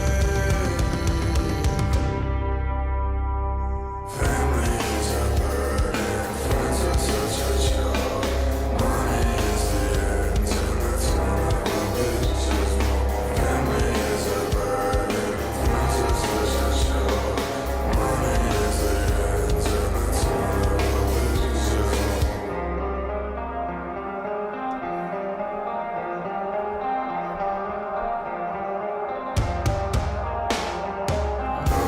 And it's screaming like a mother and breathing. That's just all your weakness to pardon your friend. That tempo change. And it's screaming like a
It really is like modern Tom Waits, isn't it? Like the bleakness of the lyrics, but then also with like the more modern production and yeah, those backup singers, it all like culminates in this really great sound. Just as depressing as this album is, I'm loving it. um, yeah, the backup vocals on there, like it all feels a bit like a band playing in like the back of a bar, like a very smoky bar. And you don't really you don't want to listen to the tone intently because like the singer is clearly going through some shit and like bringing it out on the stage with them. But man, it's just like the tempo changes in there too were really like interesting structure wise. It brings like a lot to the table. It's like it's hard to parse everything that's going on in these songs on first listen. It's very like dense and complicated from like a strong structure, and like textured perspective. Yeah, this is definitely one that like rewards multiple listens for sure. Oh my god, this album's living up to the hype so far. This is so good. I think between this one and Yours is the World, I think we're really listening to some stuff that is just destined to be overlooked. Unfortunately, like this is just so much music that is so impressive and like it exists, it's out there, but it's so yeah, it's hard to capture it all in. Anyways, on to Lipstick with No Lips. I love all the names of these songs too.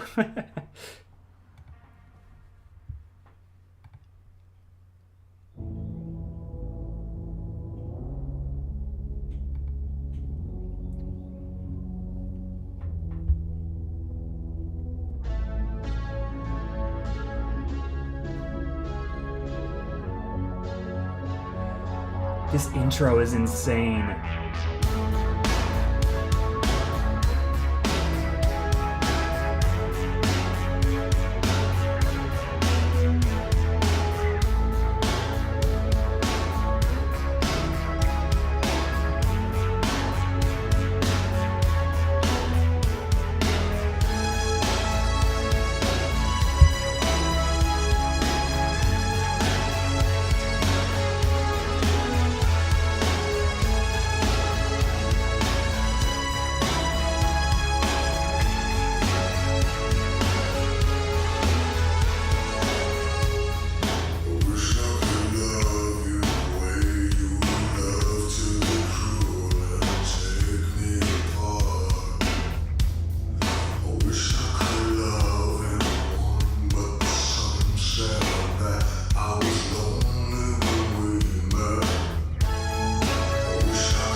Jeez, this one's insane.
All right, fair enough.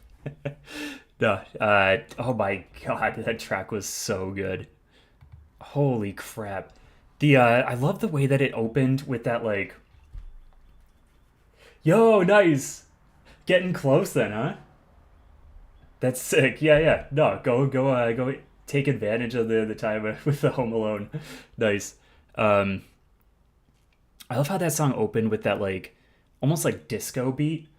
It reminds me of like the Afghan Wigs, bands with like this real propensity to write like actual rock songs while also being super bleak.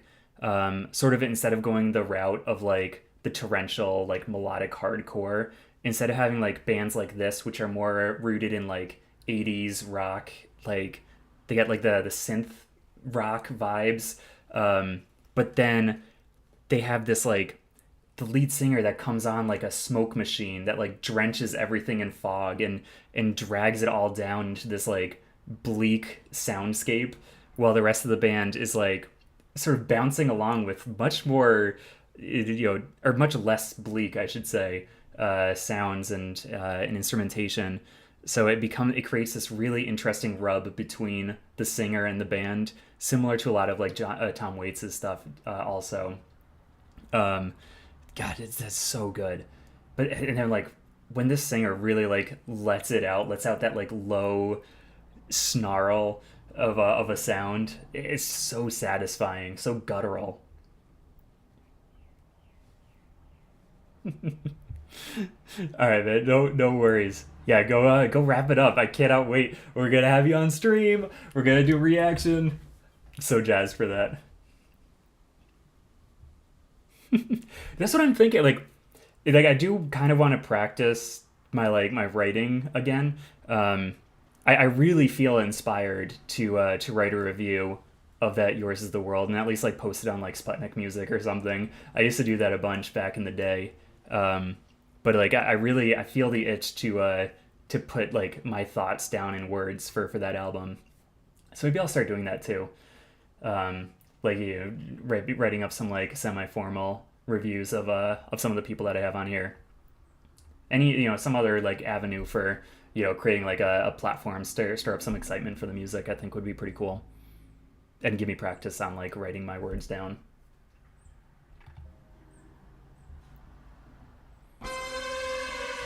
Also, where the heck is Titan? I cannot believe that he is not here. Like just like I've been missing his flame emojis.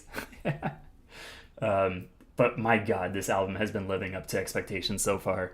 Just with the density of these songs, it's so much to unpack. But oh my God, it's so satisfying. All right, onto a Tessa, which I'm pretty sure is one of the two songs that I've heard already.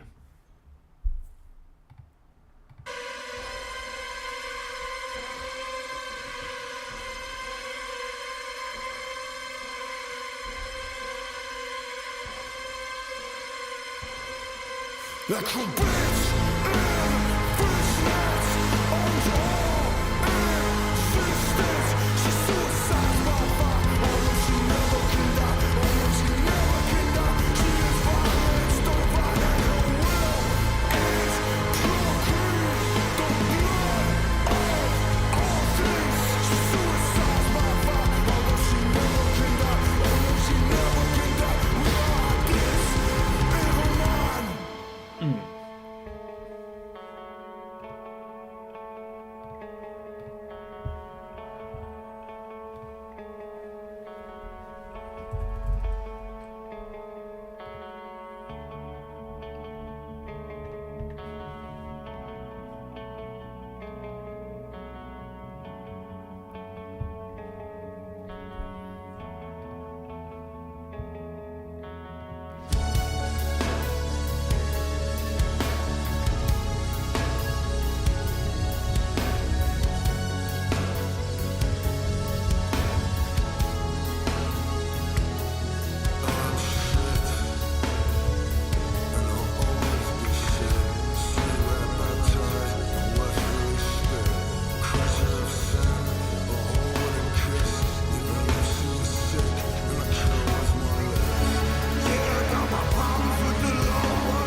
That track, I think, really well demonstrates how this band is just a perfect combination of really talented musicians combining with an incredible vocalist.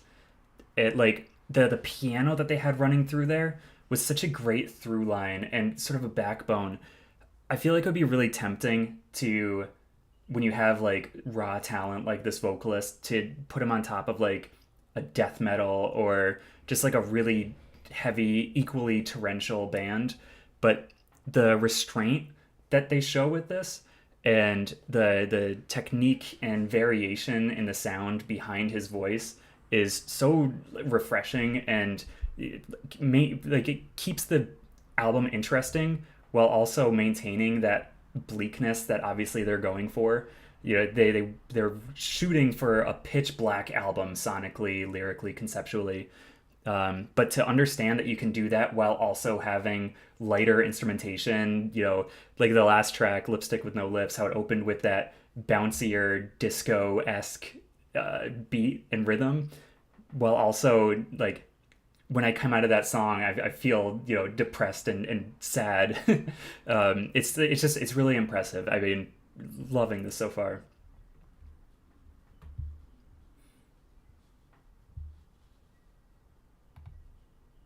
Oh, you're back. Well, one line closer then. Yeah, Atessa, and this is one we played on stream before too. So, but yeah, man, it was impressive.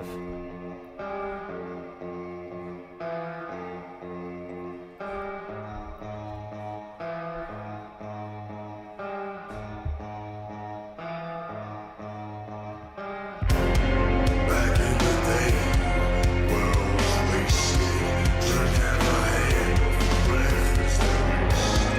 Back in the day, you used to clean back on the mattress every week. Back in the day, you were a monster, fighting your man just for looking away. Back in the day, I used to love you. Look at you now, such a shame.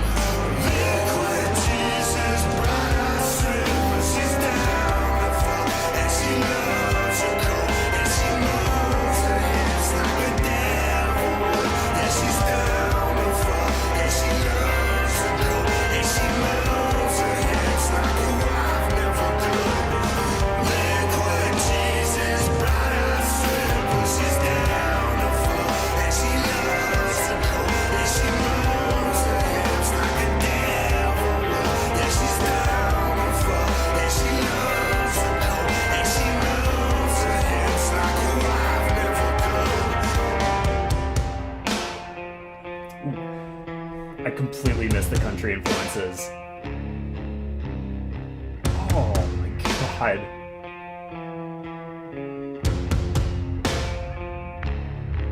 If I could bring you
is that line.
Oh man, I really like the chorus of that one.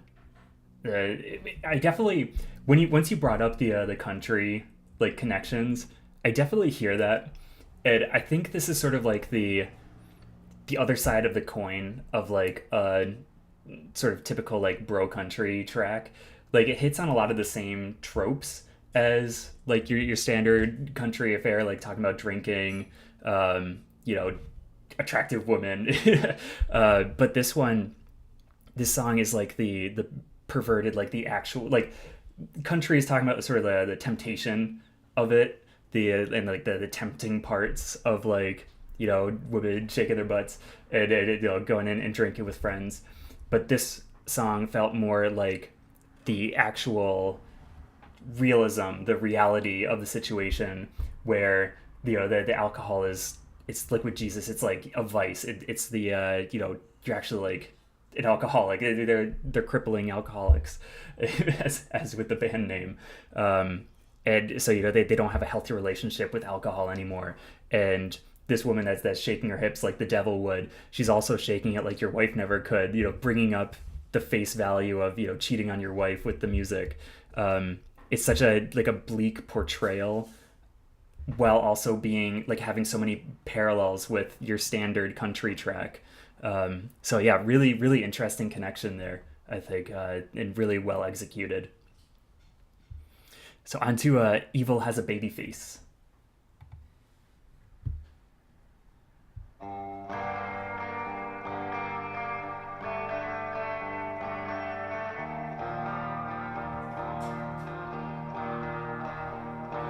Talk about country. Ooh.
Such a great line.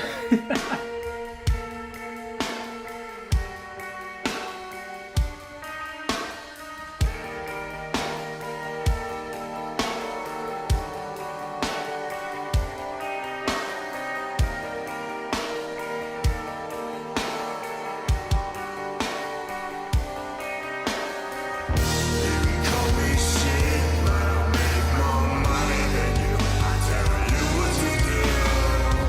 You can call me bitch, but I get more pussy than you. I know you know it's true. You can call me shit, but I make more money than you. I tell you what to do. You can call me bitch, but I get more pussy than you. I know you know it's true.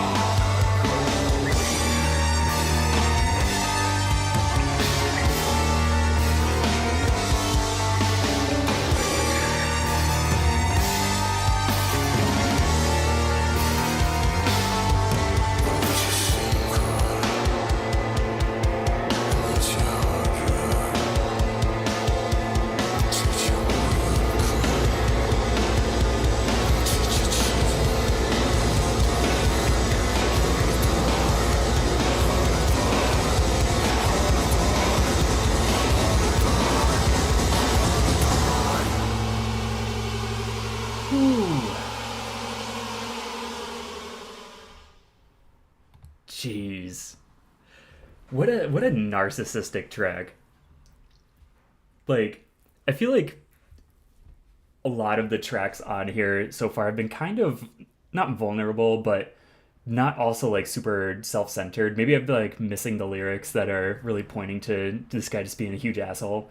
But this one, like what he's saying, I'll get away with it because I'm smarter than all you dumb fucking hicks. Like, man, great lyrics in there. Very like, I think, revealingly face value, like very revealing and yeah, not trying to hide anything there. Yeah, that was a lot of fun.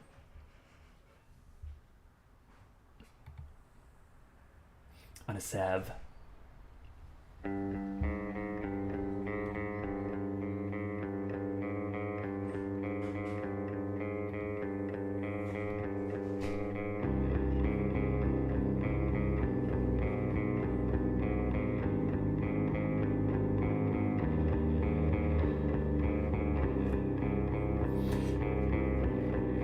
Yeah, I could definitely see that being the case as well. I don't know, maybe I shouldn't have taken it as like a face value sort of thing, but it fits the voice of the singer so well.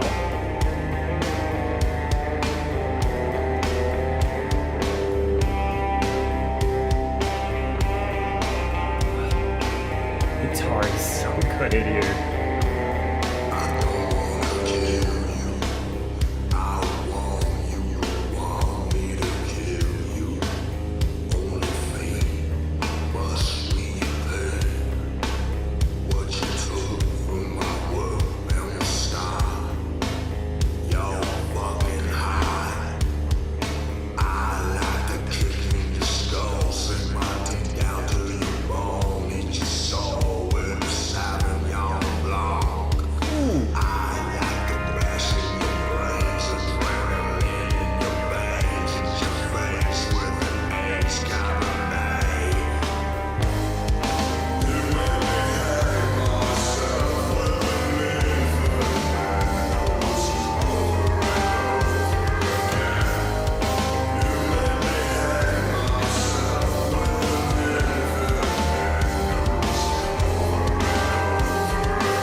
I don't wanna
I got a real Nick Cave feel from that one. There's so many artists that this band reminds me of that are such critical darlings, like Nick Cave, Tom Waits, Afghan Wigs, all those bands with that sort of like dark but also like wise vibes to them. But then also are able to incorporate all these different genres into the music and just have such talented backing bands that combine perfectly with these really unique voices and songwriters that are at the helm. Yeah, it all comes together, and this feels like it should be this big critically acclaimed album. It shares so many traits of those larger than life records to sort of just be like uncovering it randomly like this feels out of place, right? It feels like it should be something that is like on like the front page of Pitchfork or something, not on some sort of like unknown unknown music stream, sort of like this. All right, on to Rough Sleepers.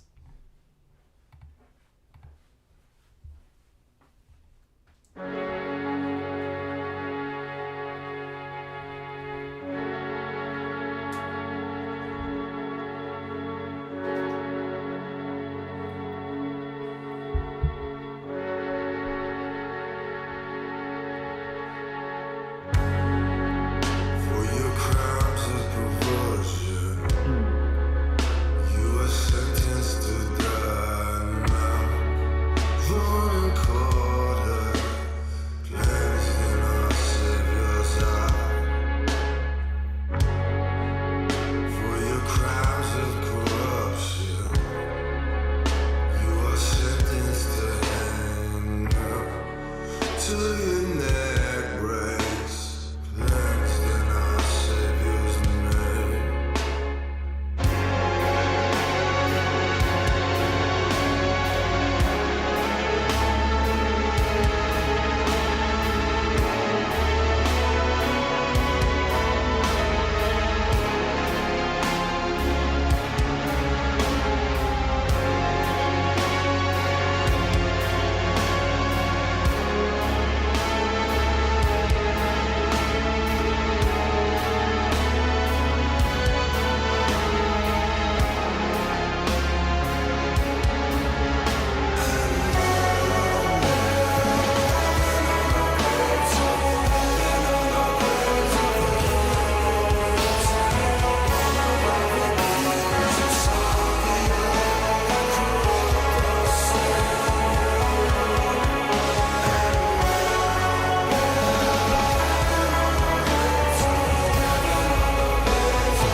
For your crimes of perversion, you are sentenced to die now. Drawn and quartered, cleansed in our Savior's eye.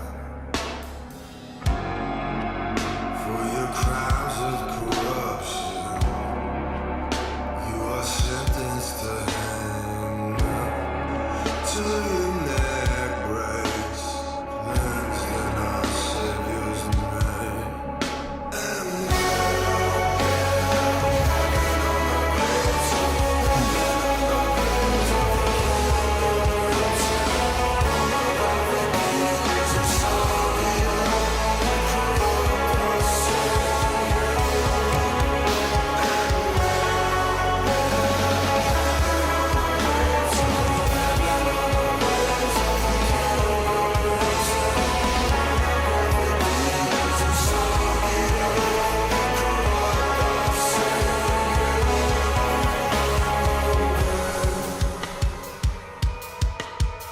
Holy shit.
Yeah, the percussion in there was so good.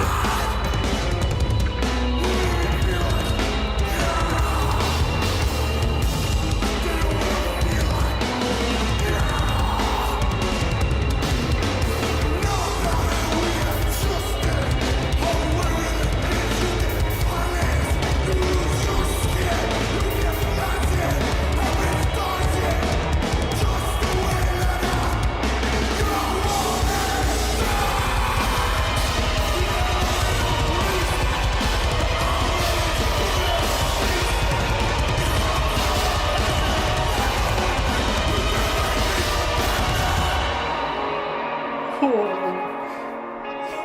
Jesus.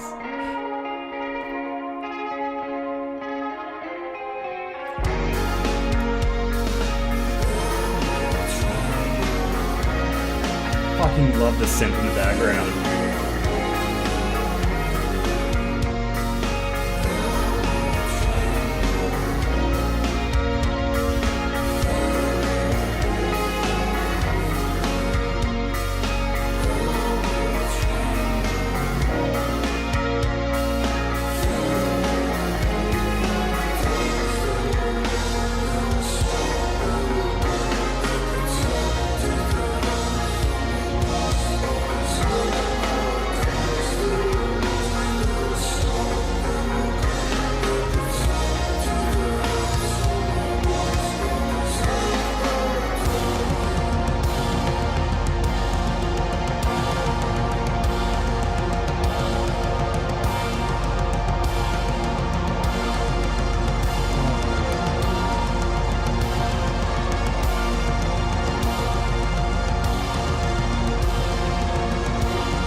I'm literally I'm looking at their Instagram now to see if they if they have any live shows, like if they're touring at all, because like I feel like seeing these guys would be not only an incredible live show, but also like a complete steal. Like I feel like you can get the tickets for so cheap, and like you'd be seeing a band that should be so much bigger than they are. Like this is a show like I would go out of my way to watch. Oh my god, Rough Sleepers was definitely one of the best songs on the album. That was like the opener there, like because there's a lot. Like something that like is so intimidating about this album is there's so much to unpack. It's not surprising. It's like an incredible dense album by design, but like the song structures are also so winding and like obscured, very like hard to parse and see what like expect what's coming next. So it's like it's hard to go even track by track. You need to go like minute by minute here to really give like a proper dissection of this record. Like at the start of this record, this song, there was like a chorus or something that came in, and the vocals were like pushed to like behind me. It was very like it took advantage of sort of a surround sound, and they put the vocals like from behind, so it like felt like there was like a chanting chorus or something coming from behind you. Very like unexpected, and like just like another way that they're keeping things interesting and keep like escalating on themselves. And then like they really the drumming, they let them go off on this song. Just like going crazy on the drum set and truly like dipping into that hardcore metal territory that this album for the most part strays away from, and it sort of explores other genres, but you know they have that love and worship for those darker hardcore genres, and so like finding those ways to like let those elements in was like very like rewarding and sort of like an acceptance of their of what they should call home. Yeah, I like I get that and don't get that at the same time. But I really I do feel like this is a fully formed, like, should be critically acclaimed album.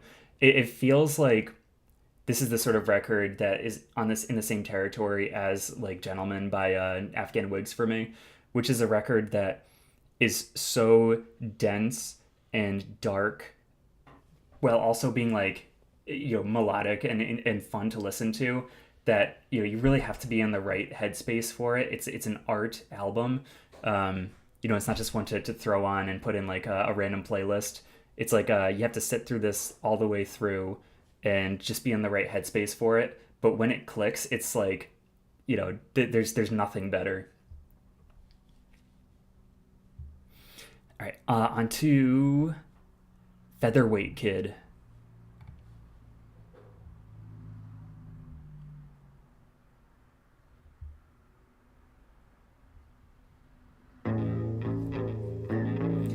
Gateway into or away from. I feel like there are people that are so in the like metal and hardcore world that they can't see the appeal of albums that strip those guitars away.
I cannot get enough of it. It's so good.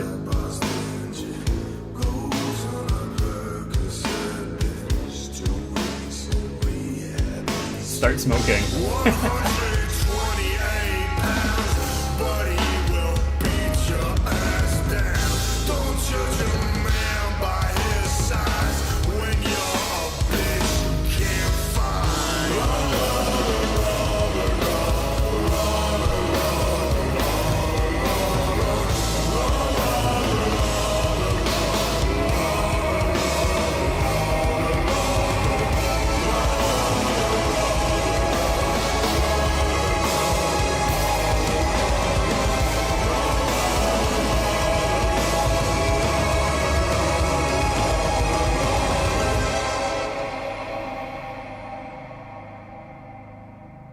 Jesus Christ. Okay, all right. So there was a line at the end there that I could genuinely just like gush about for an hour. Oh my God. The way that he said that at the end, where like, you're a bitch that can't fight. just was so powerful. The way that like throughout the rest of this album, I mean, the singer is incredible, and but also like sort of reserved, and it feels very like Tom Waitsy, where you know this is a guy that has gone through shit, but like is sort of like sitting in the back of the room smoking a cigarette, like being like stoic through the whole thing.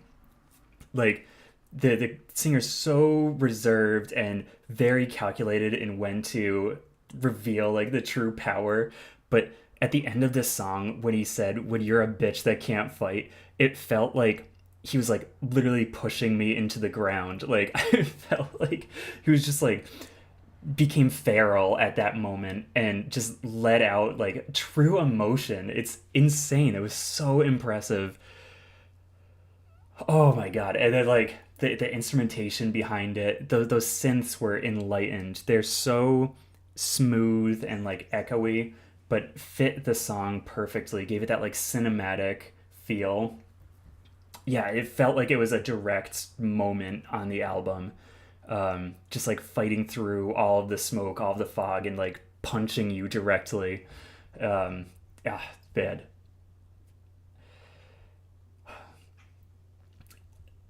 Yeah, and so it, like that's sort of how I got on the last song too, with the Rough Sleepers, when the way that they had the song, like the vocals behind you, it was very like you feel surrounded. It feels like there are moments on this album that are very, you know, meta and direct with the listener, which is you know, just really impressive. Whew. That's got to be one of my favorites too. That one was just incredible. All right, now on to Satan is the One.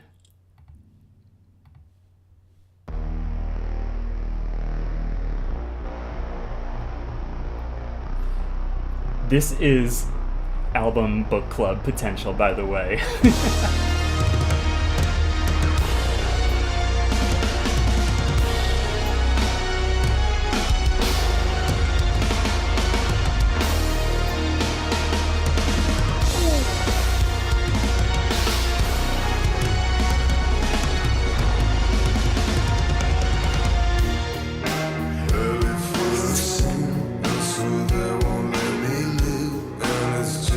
Cause I hate my fucking human body.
Oh man.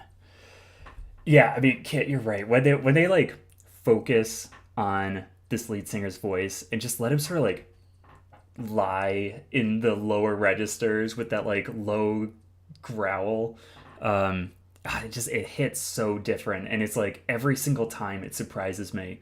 The guy just has this like such a low, powerful bass to his voice, just incredible.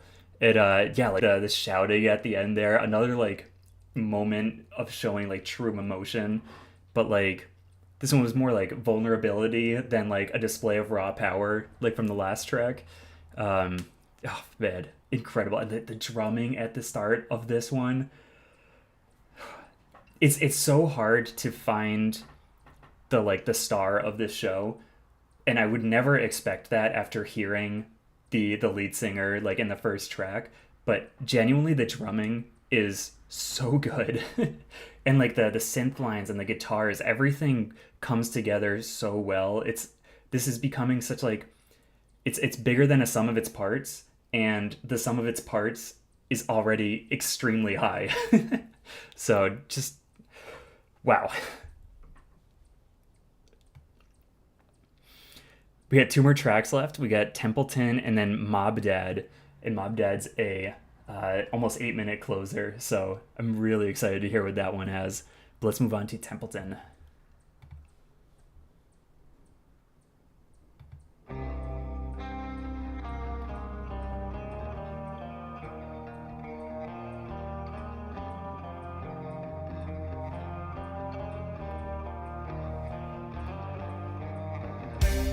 I'm too weak to resist the pull. Just cheap and physical. And on my heart, gun to my head, I just can't say no. Wild westerns at the pharmacy, angels in my arteries. And on my heart, gun to my head, I just say all the bodies fall towards the king. Let's just fade. Well, all the vultures circle ecstasy for their face. All the bodies fall towards the king. Let's just fade. Well, all the vultures circle ecstasy for their face. I'm too weak to resist the pull. Just cheap and physical. And on my heart, gun to my head, I just can't say no. Wild westerns at the pharmacy, angels in my arteries. And on my heart, gun to my head, I just say all the bodies fall towards the king. Let's just fade. Well, all the vultures circle ecstasy for their face. All the bodies fall towards the king. Let's just fade. Well, all the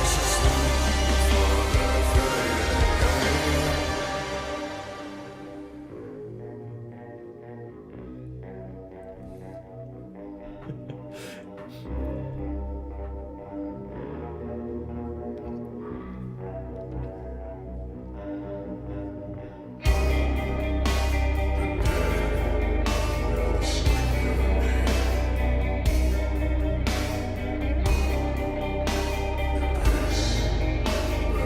their face.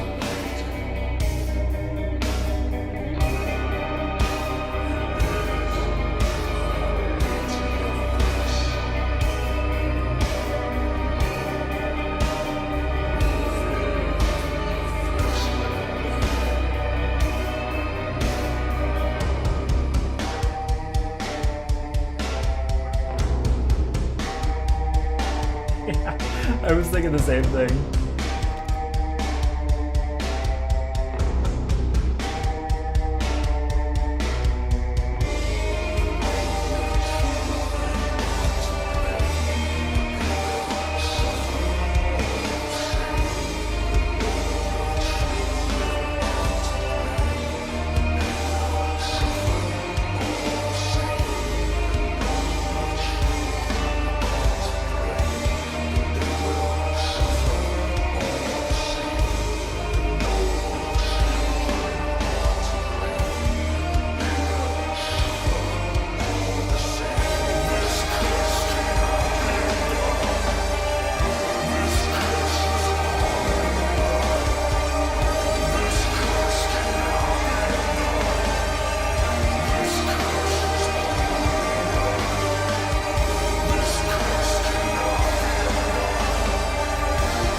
Ah, man.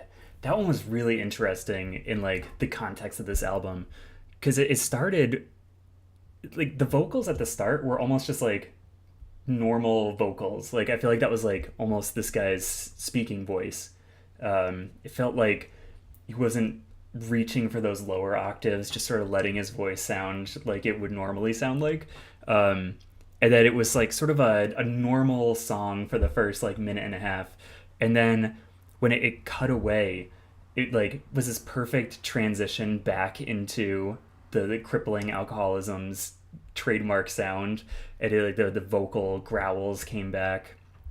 So it's like the start of the song almost felt like a breath of fresh air. Like their head was above the surface for a minute, and then they sort of got dragged back down, and it ended in that super bleak territory.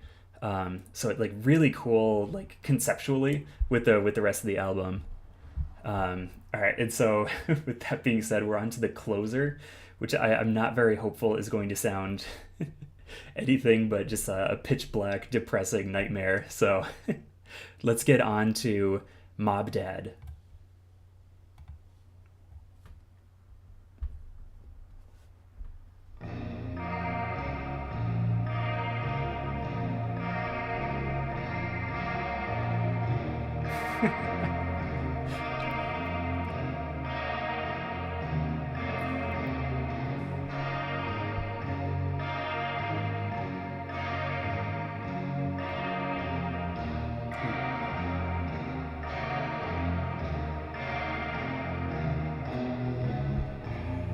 Even devils need love.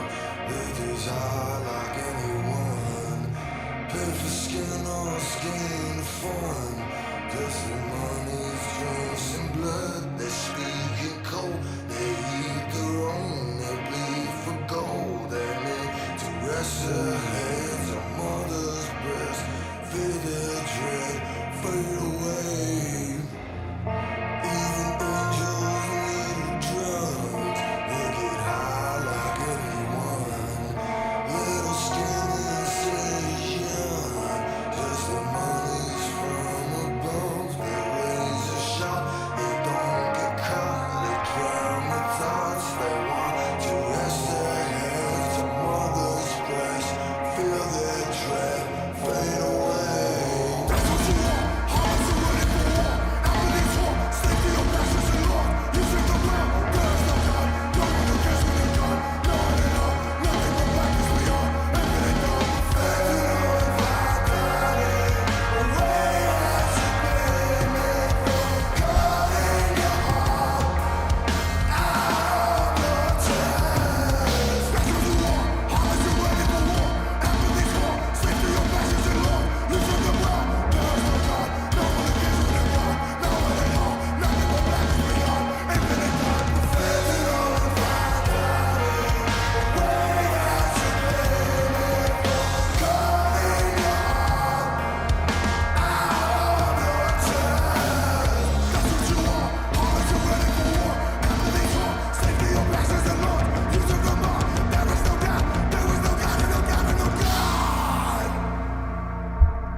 Holy shit.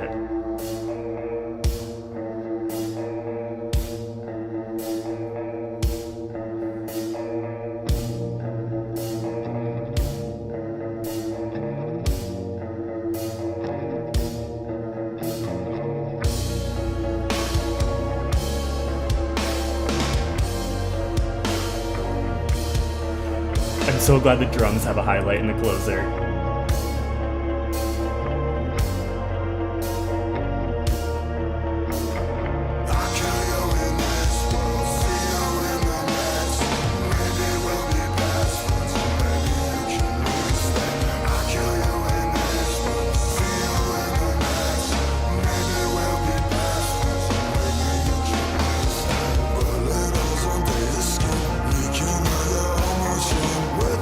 Considered is not so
I think that's the right call. I think, yeah.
So I do not take that as a hopeful ending at all.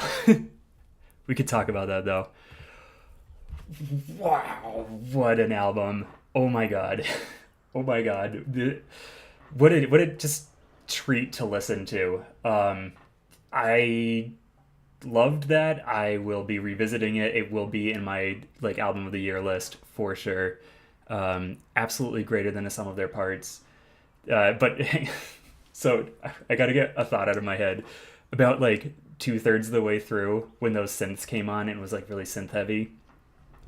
I this head canon for this album like was born in my head, and in my mind now, one of the musicians of this band and probably the synth player was a the background music writer for like Law and Order.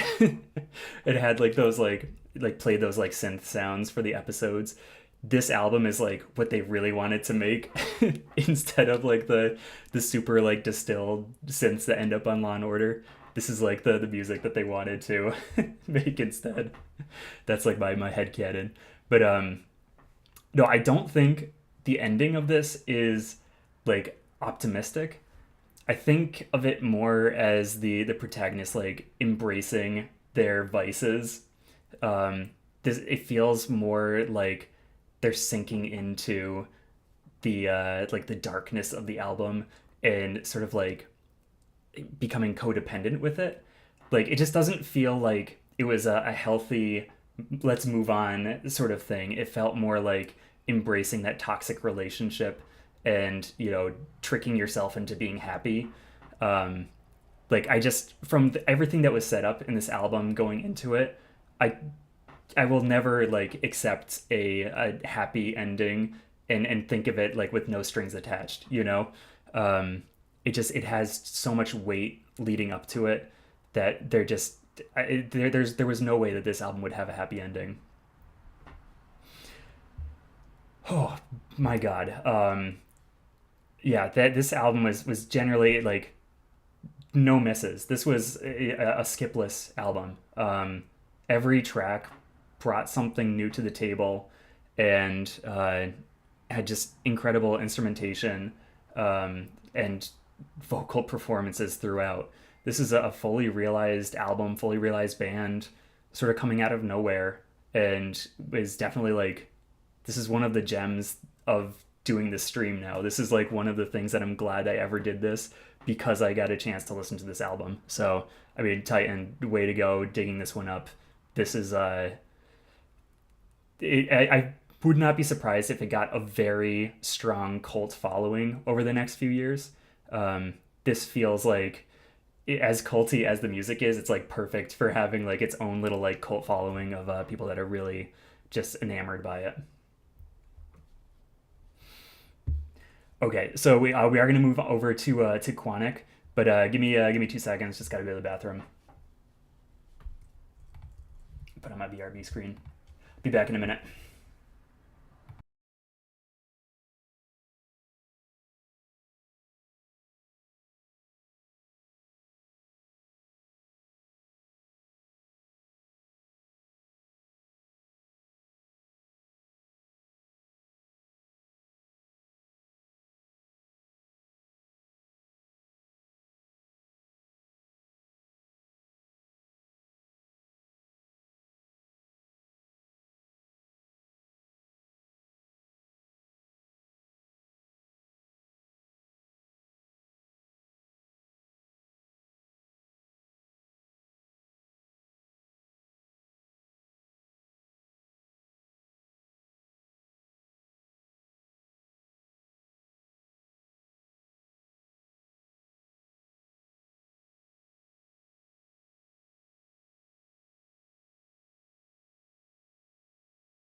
All right, I'm back.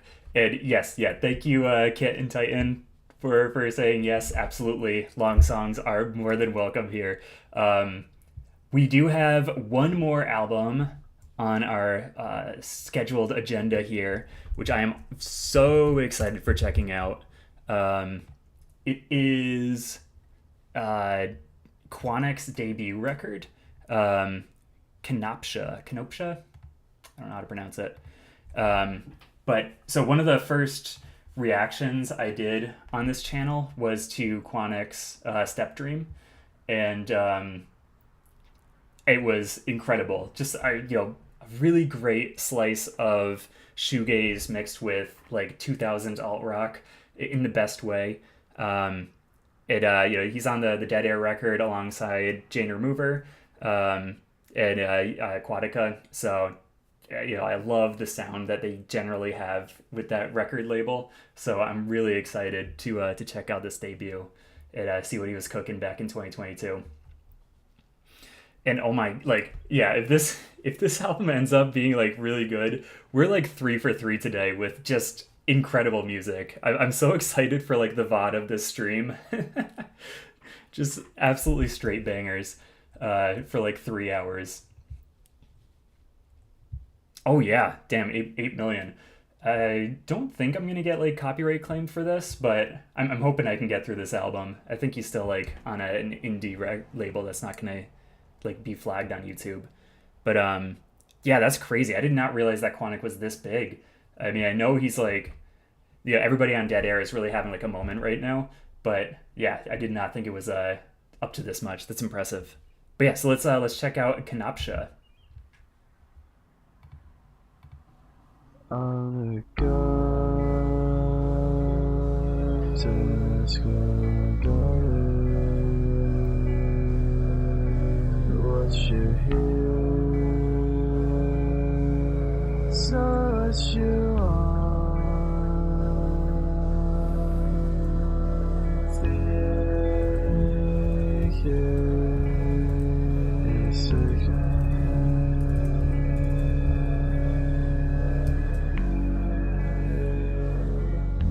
So you think with your love,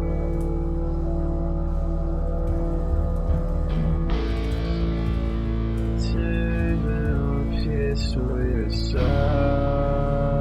around you is all you have.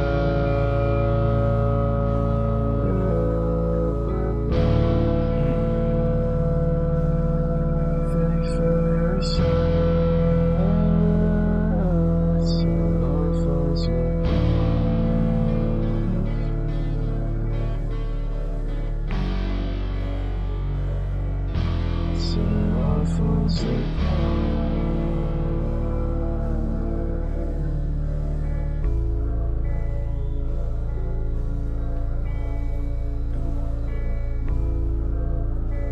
Wow, that's so mellow.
Oh, wow. Okay.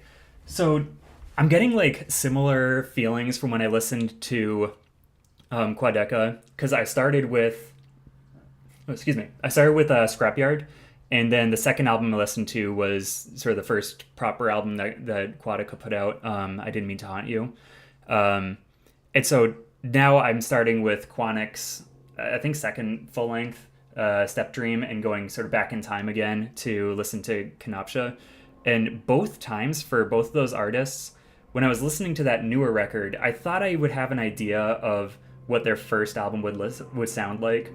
You get sort of a feeling of the trajectory of the artist.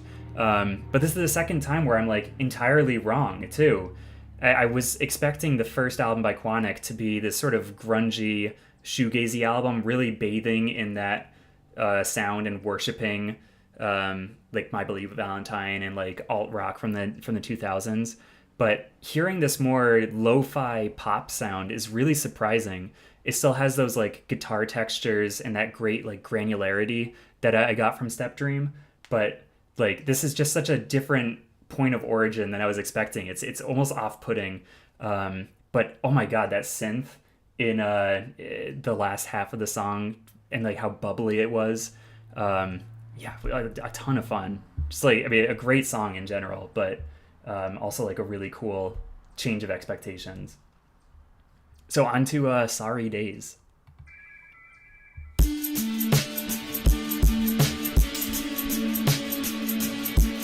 Yeah, dude, you can put a request in and just copy and paste the YouTube link into the request form.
Oh my god.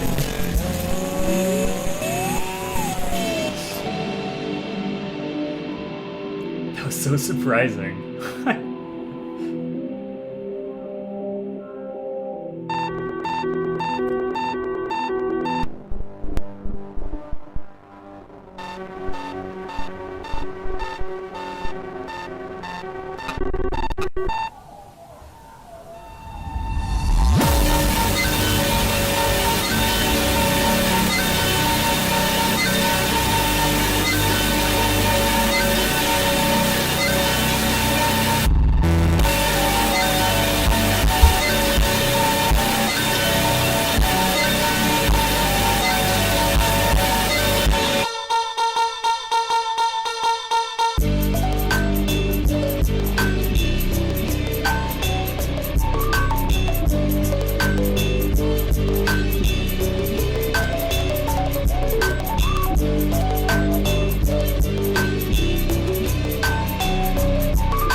Oh my god.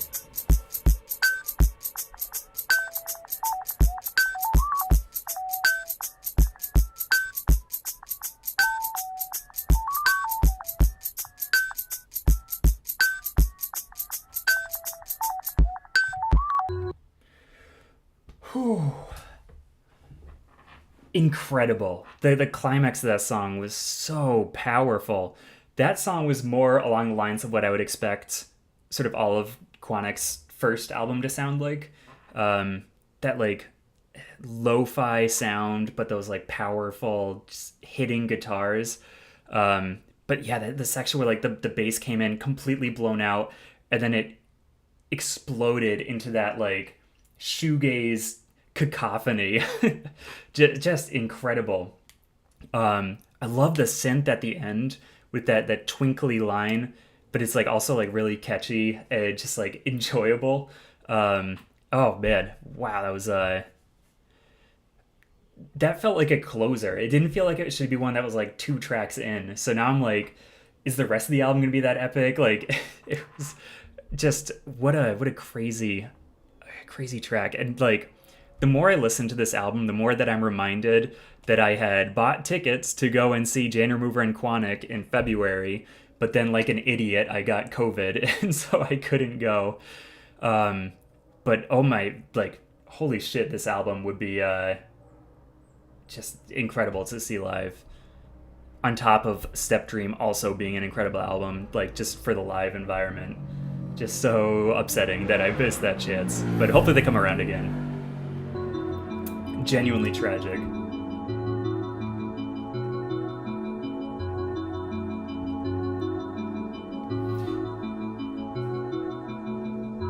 Duke, saw the request, thank you. Yeah, I'll start playing requests after this album. Get into the request list.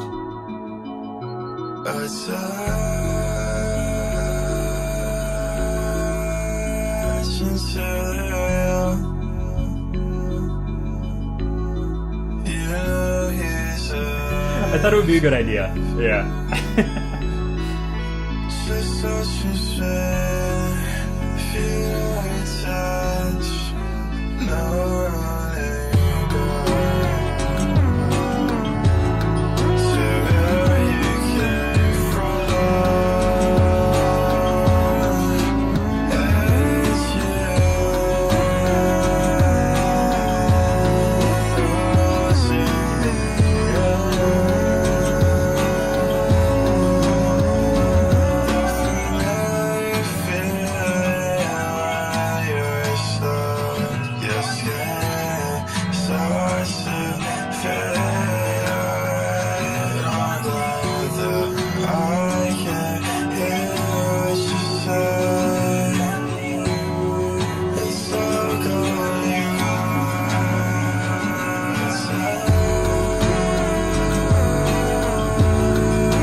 He's just really committed.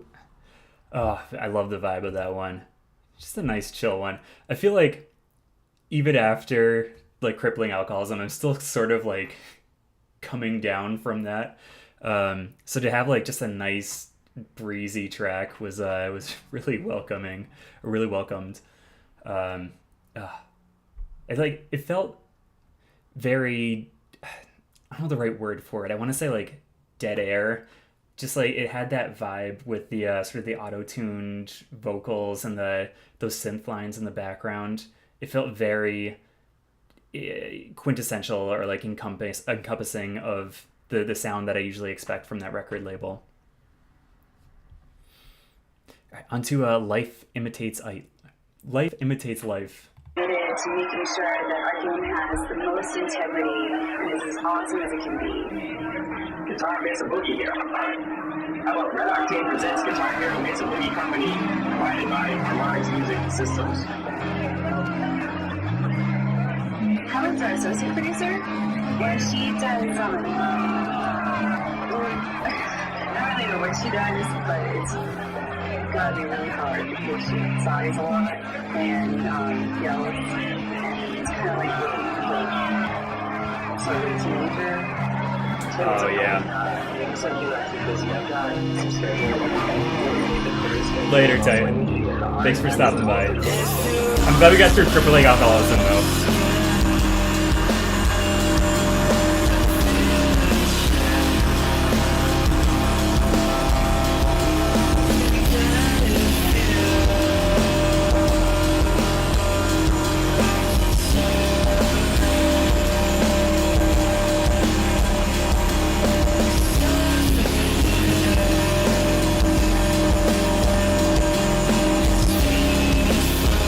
Later.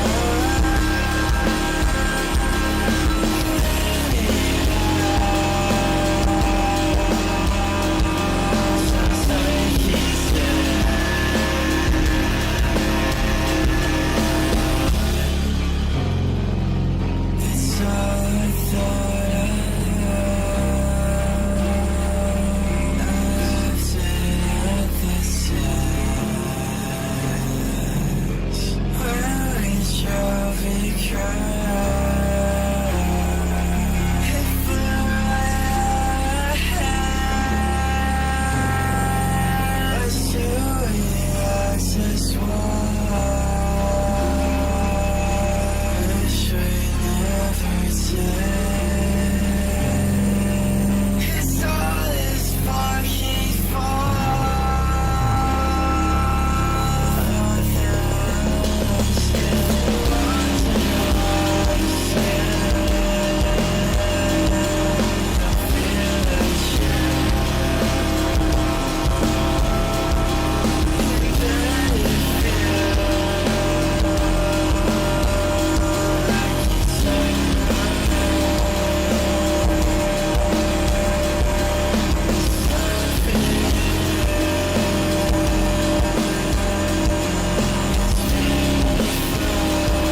screen blacked out for a second.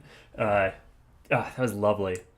That felt a little bit like this album's equivalent of Step Dream's Comatose, and that it's sort of like a straight up shoegaze alt rock banger sort of thing.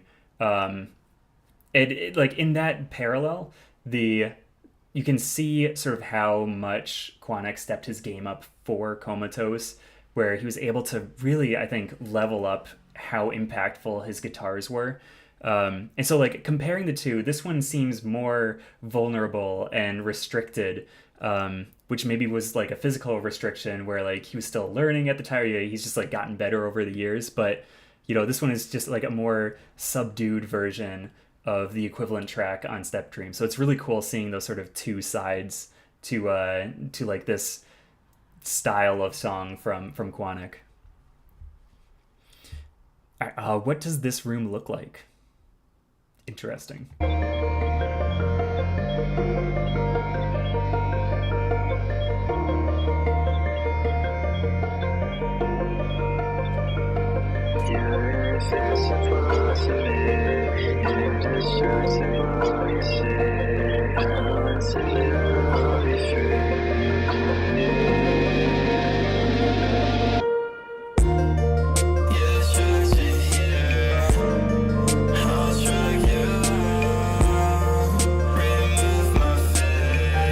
Yeah. Hello, Haley.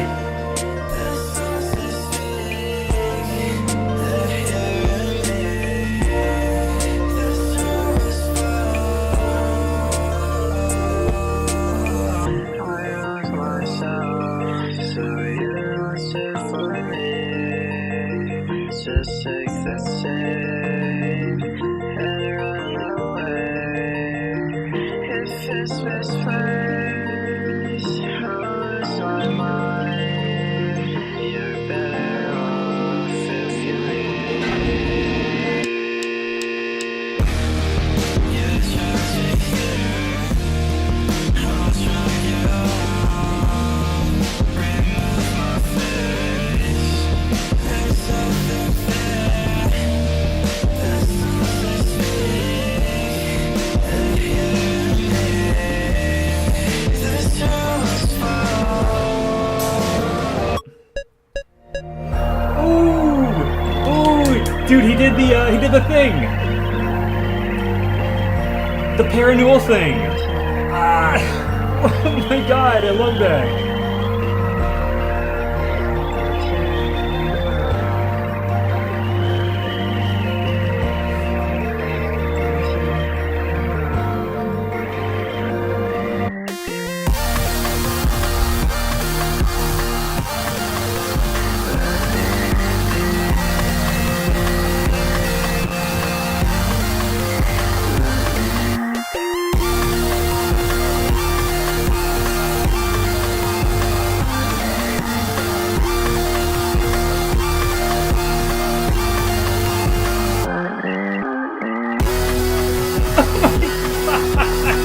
Let's fucking go.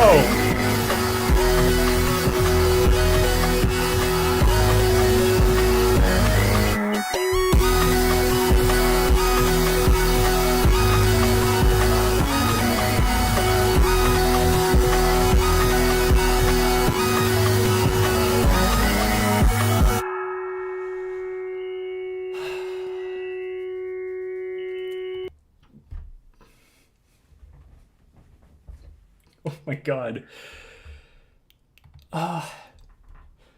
So much good music today. I was just thinking that. I was genuinely thinking that, but I hate bringing that up because I feel like I can't trust the views on here because there's so many other platforms. But oh my god, this one deserves it. Absolutely should be flipped between the two. I mean, I don't want to say that, but this one deserves 8 million. Oh my god, it's like a full ass dance party in one song. Oh god, I love that. I love how I felt the same with Jane Remover and one of her side projects. I forget which one it is, but it was literally just 2000s dance music worship, like that music that is activated by the like primal side of your brain, and so it like it didn't get like the artistic recognition that it deserved. I think because critics thought it was too primal, too simple of music, and now it's like bringing that back into this music is just so incredible. Just to have that like nostalgic feeling of like not having a care in the world and just like dancing to music. Who cares if it's like critically artistic or not? Just it hits so well. I loved that one.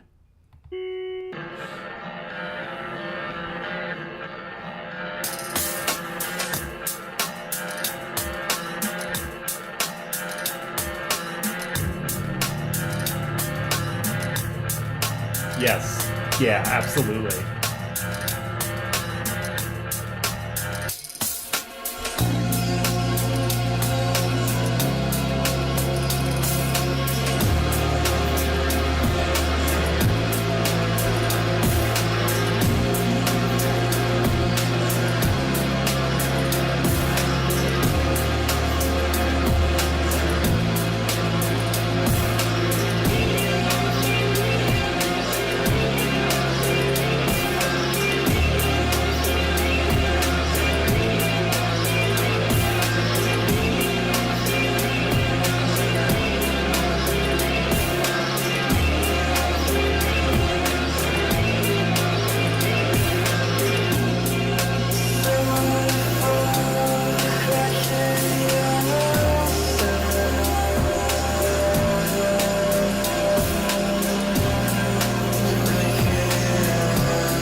I knew it was going to transition into the next song. I love that, like, it's hard, but it fits so well together.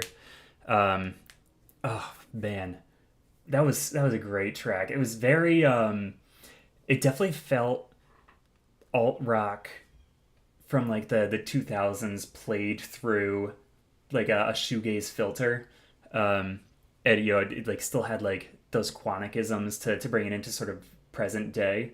But like especially with that simple chord progression going on in the background and that like tinny drum set, the definitely like played into that old like Breaking Benjamin sound, for me.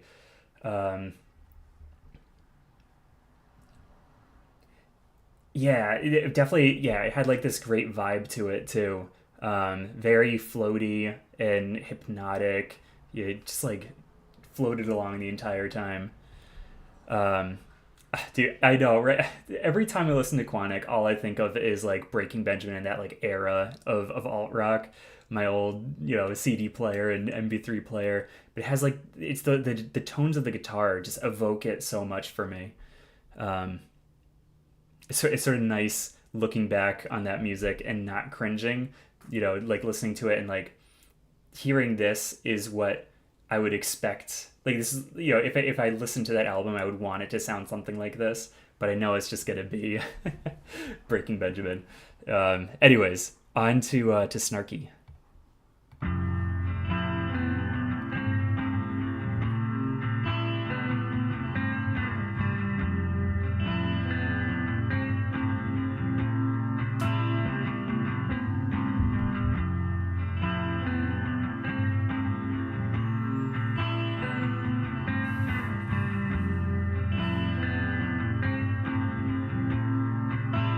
I could resign.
That distortion, so good.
Oh man, that's a great track.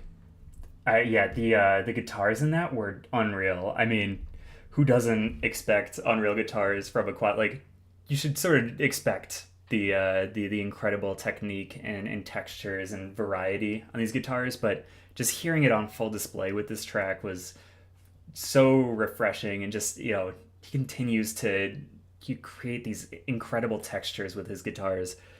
It's so good. The way that way it like exploded into the wall of sound at the start of this track was expertly crafted. Man, yeah, and then like the sections with the clean guitar were nice and he gets that floaty feel. He locks into that like hypnotic rhythm so easily that it's the quieter parts of the song float by until you're forced back into the storm and the tidal wave of shoegaze, and uh, beautiful.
Is it paused or what? Sometimes YouTube music. Man, that was another like really solid track. They are starting to like blend together a little bit, but I really don't mind that with like this style of music. I think it's okay for a few of the songs to sort of roll into each other and be indistinguishable from the two, if they're going for this sort of like, low key, sort of like hypnotic vibe that he's been going with. Do you disagree, Kit? But like, I like all these songs could be twice as long as they are, and it would still be like enjoyable front to back. So like the fact that like one goes into the other is not like a negative on the album. Yeah, that too, and then like the parts where everything really like comes together and punches you with the distorted guitars, the wave of sound. It makes it like stick out that much more. It's like the entire album is like a landscape, right? And those parts are the peaks, and it would be less impressive if it was all peaks. You want like the fields in between them, between those big towering moments to appreciate them more. All right, on to Stick featuring Kamo, the penultimate track. Oh.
The vocals in there are so good.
Man, I love how that one stayed at that heavy torrential shoegazy sound throughout the almost the entirety of the track.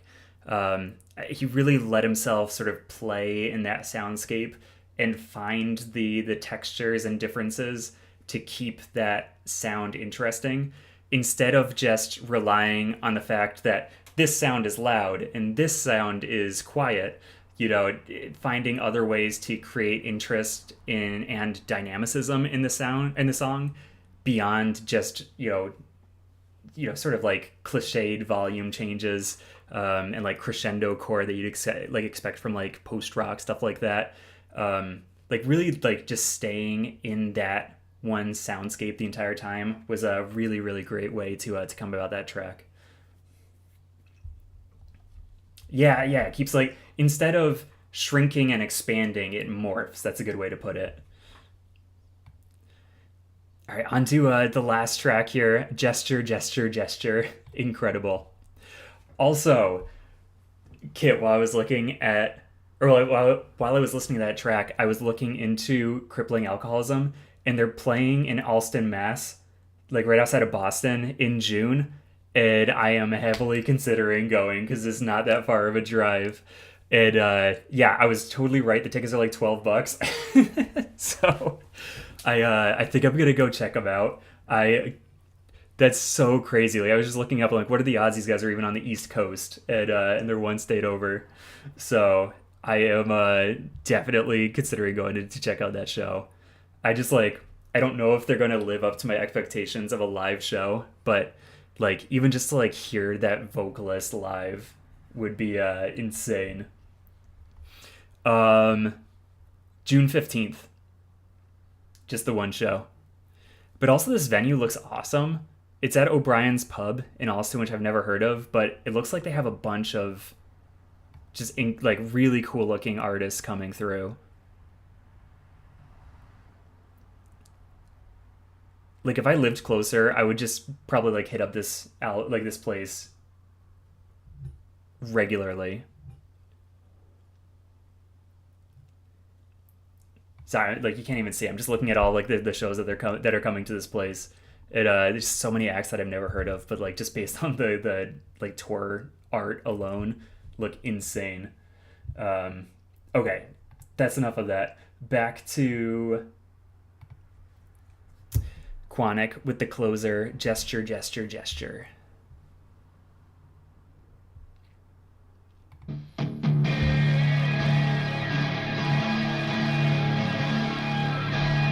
It looks like they're only staying in Boston. Like I didn't see any tours or anything.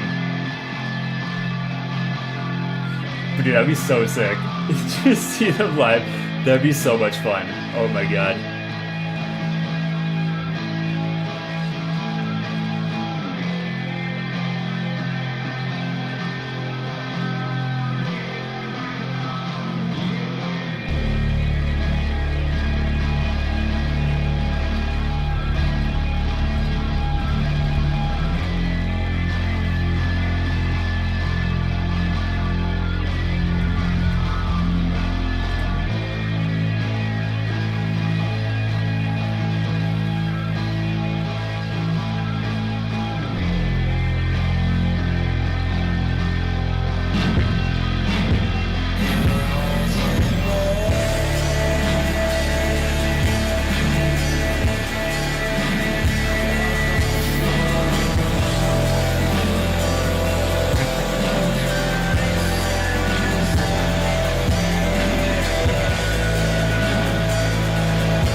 That was 9 Inch Nails for a second.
Ooh, that was a good closer.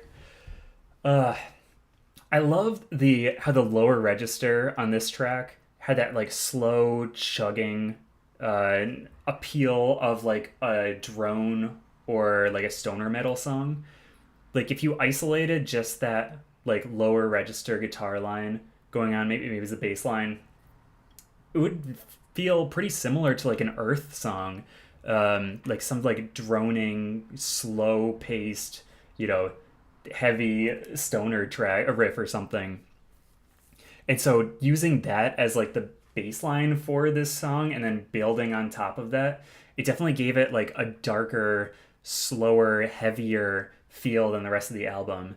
It gave it that like stoner metal, like lurching appeal or sound. Yeah, it like mixed with like the clanging metal, yeah, the distorted wailing in the back. Agreed. And like when Quannnic was singing at points, it felt like a Nine Inch Nails track for like very select slices of the song with all of those layers on top of each other. It was like briefly I got like Trent Reznor vibes, and then it would go back to being a Quannnic track. It was like flipping between the two, which is a really really cool effect. Yeah, and building on it and with the really distorted, yeah, like definitely the post processing here was in full effect. Yeah, just a great closer, and again like different and unique from the rest of the album, but not relying on like a big grand crescendo at the end. It was still a very like one volume song. It also was like morphing like the song before did, um, but with that like different background, with that more like stoner metal vibe instead of like a shoegaze.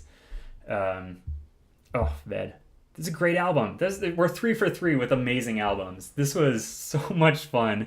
Now we can get over to the requests that are in the queue, and I think there are a few. And unfortunately, I think the people that requested them are no longer with us on this earth. No, I'm joking, but yeah, I think let's see. Yeah, it's just a couple of us. So, but we can head over to that. I've been looking forward to this Yindi Halda song since they were bringing that up in chat. So let's check that out. I think we can do this. All right, so this is Dash and Blast. Oh, nice. All right, awesome. Dude, I love when people just like use this as a radio show. Um, Glad you liked it. And yeah, no, keep lurking. Just keep me on a second biter. Let's listen to some more music. Hell yeah. Um,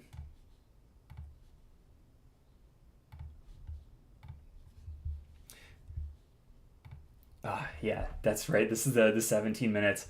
So everybody buckle in, relax, do some work.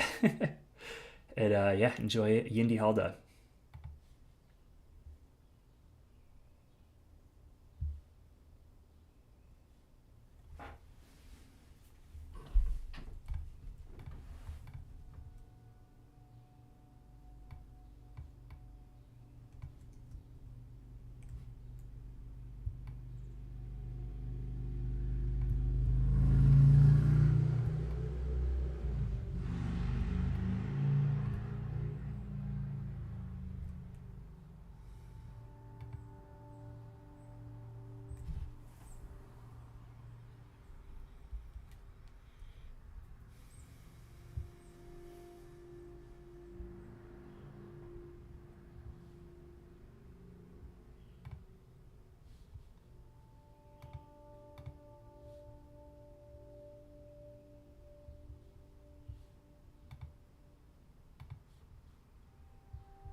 love this intro. It's nice to have a true moment of relaxation after some of the stuff we've been listening to.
I love the stages of this song. Moves between them so fluidly.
Ooh.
Oh, that was really good. I mean, I know I've listened to Yindi Halda in the past. It's not been for a few years, but yeah, this is like that sort of brand of post rock that I remember them making. It was always sort of like below the radar, and then like in the post rock like appreciation scale. Um, and I think they had a great brand of post rock that like adheres to the structure, but goes so like deep into what like traditional post rock looks like that they really, I think they reached some new heights with, while staying like pretty squarely inside of the genre. Um, I mean, I love, for example, how well the song can be storyboarded out. It like one of the cool things about like post rock as a genre is how like much it plays hand in hand with cinema and with like cinematic music, and that like includes the length. Like you're really sitting down and listening to like a movie's worth of music here, and so it has like appropriate pacing between the scenes and acts of the song. It has those like high points, the climaxes, the falls down or the come downs afterwards, the low points, the high points, the triumphs, and the it's all very cinematic and uh, with like theatrical. Obviously, without using any words, you sort of have to fill in the gaps yourself. Um, I know you said like you wish that they incorporated more vocals. I really don't feel that way. I feel like there's an appropriate amount of vocals here. For the most part, they're relying on their instruments and these gaps between words to paint the picture for you. And so when it comes in at the end, it feels like there's all this emotion built up behind the band that now they have to scream and have to sing those chorus vocals. And so it created an appropriately emotional climax where if there were more vocals throughout the song, maybe it wouldn't have had that impact. So yeah, I think it was a tasteful amount of vocals in there. But yeah, no, this is a great track, really great piece of post rock, and a showcase for why it's a cool genre in the first place. I think they did a great job with that one. So great rec. I was glad to listen to Yindi Halda again. What do we got next? I've got all my windows screwed up. Hang on a second. Here we go. Next up, we've got Lantlos with Pulse/Surreal. An awesome blend of shoegaze and black metal.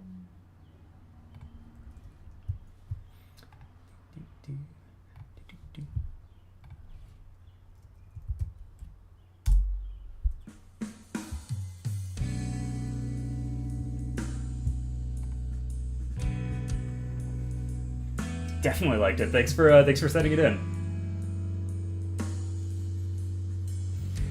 Now go back to work.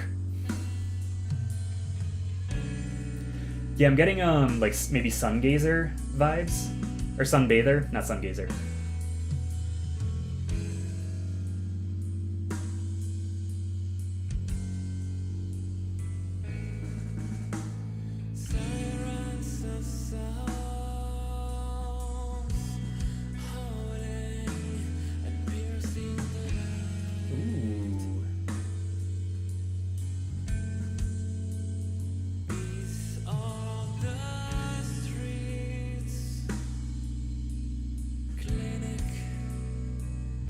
An interesting accent coming through with the vocals.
Oh, fuck yes.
Ooh.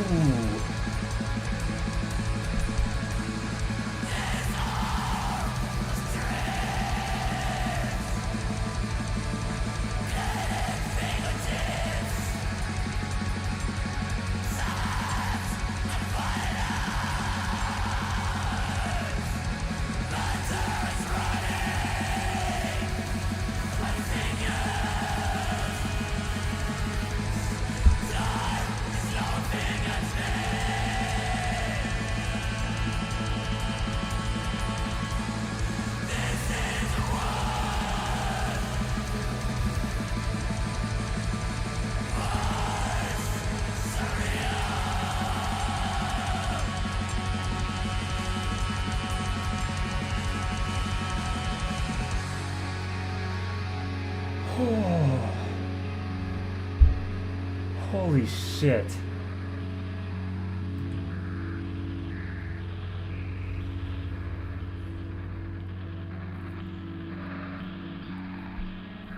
Mm.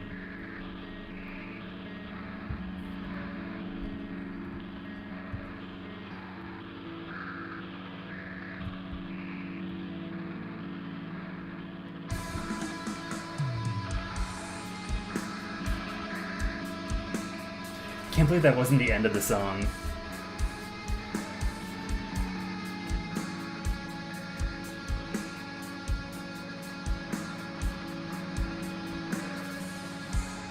Mm.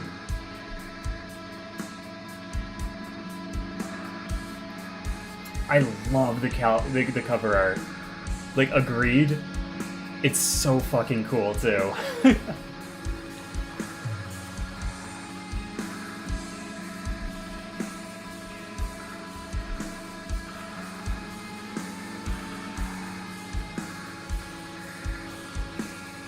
Mm.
Fantastic.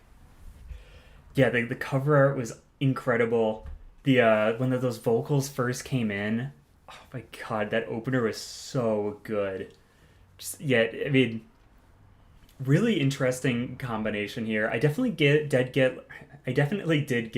like Sunbather vibes. That sort of black metal, sort of like burned in the sun for too long, and so it becomes like shoegazy, more like stoner metal, but it like still has the energy and the viciousness of like a hardcore metal track. Um, oh my god, so satisfying. It hits so well. And yeah, I cannot get over this album art. I love like it kind of looks like a tree growing in ways. Like the two figures underneath look like roots, and then the hands from above look like trees. But then it also like has obviously the other like connotations of religious tones, but and like it looks like a cult of people looking on in the background.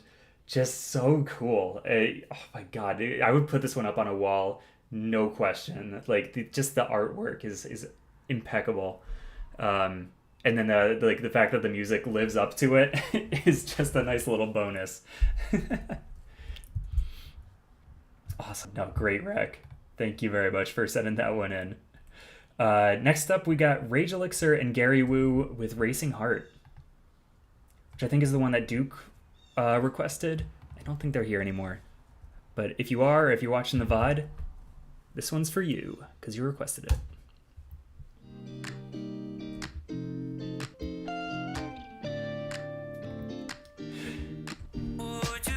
Bit of a change of pace with the album art.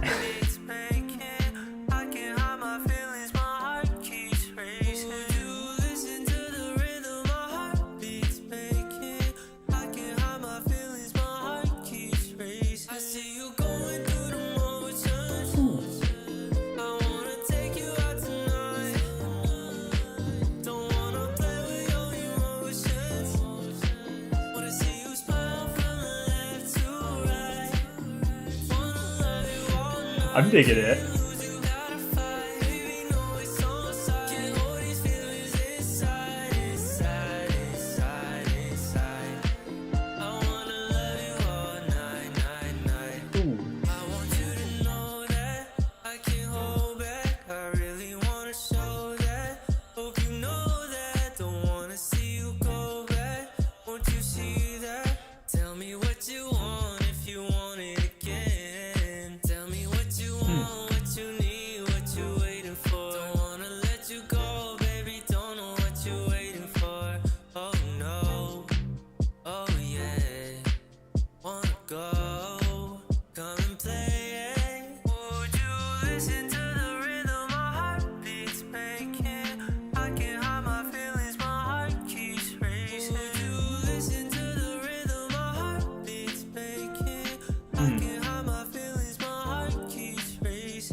No, I was a big fan of that one.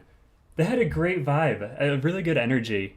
It sort of wore its, I don't know what the right word is, but wore its like campiness on its sleeve. It felt like it was sort of bursting through. Like it's one of those songs that broke through the wall of irony and back around into just like a fun song to put on, you know, like especially with that like that cover art. It looks super self-aware and like they know that they're just making like cheesy bedroom pop, but you know, then the actual like music itself has this great attitude and you just can't help but sort of like nod along to it. Yeah, very Disney, like, yeah, radio friendly-esque, 100%. Oh, good shit. That was fun.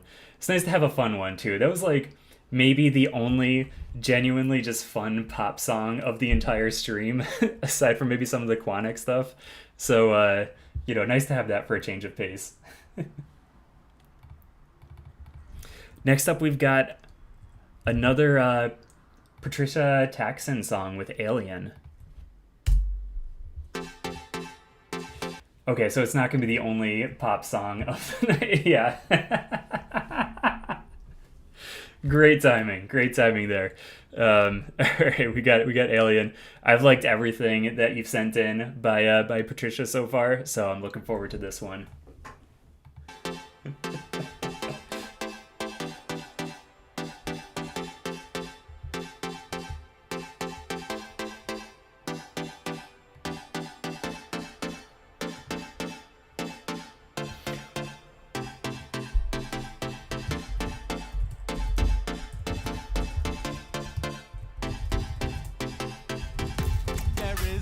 Cataclysm coming for this population. Oh! What form it takes is not yet known. Our team is at the station. The miser is always watching over this old town. I know the ways that all can crumble if the air becomes unwound. I am an alien, I can't say be heated, lest there be a gruesome terror. Ungodly this. astral beings, lend your ear to me for just a second. I can make things clear. I'll let the miser see.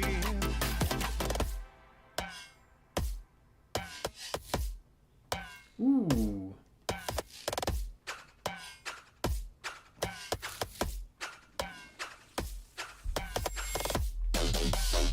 Oh my god.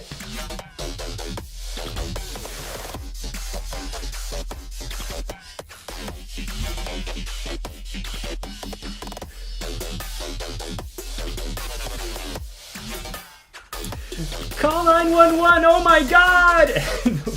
Didn't say that next to an open window. There is no easy way to give this information unto thee.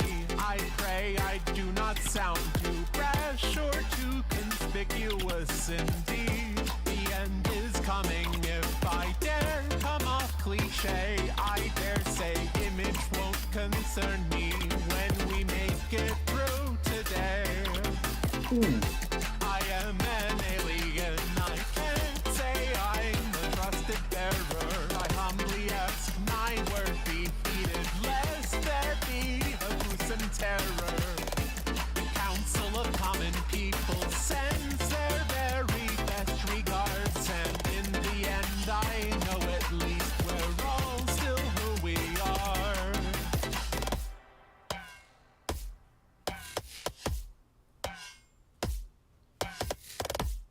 Ooh.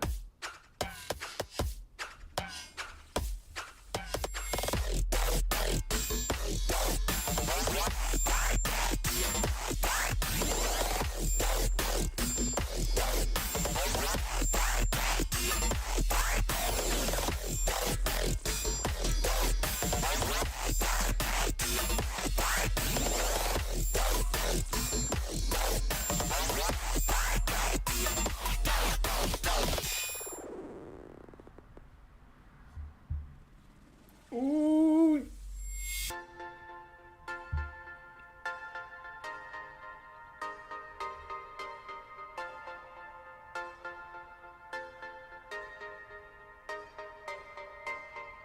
One dawn in the stomach of a beast, a sickly parasite will crave the taste of acid in the trees, wine and bees. Nothing here will keep the hive in check. Das Frère de Chevalette, das Frère de Chevalette.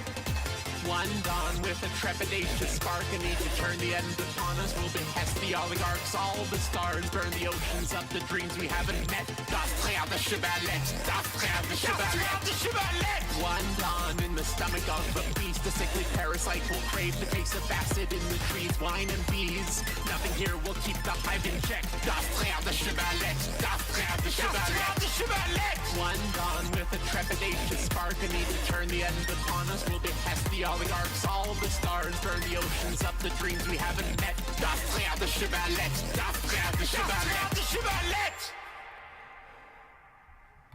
Ooh.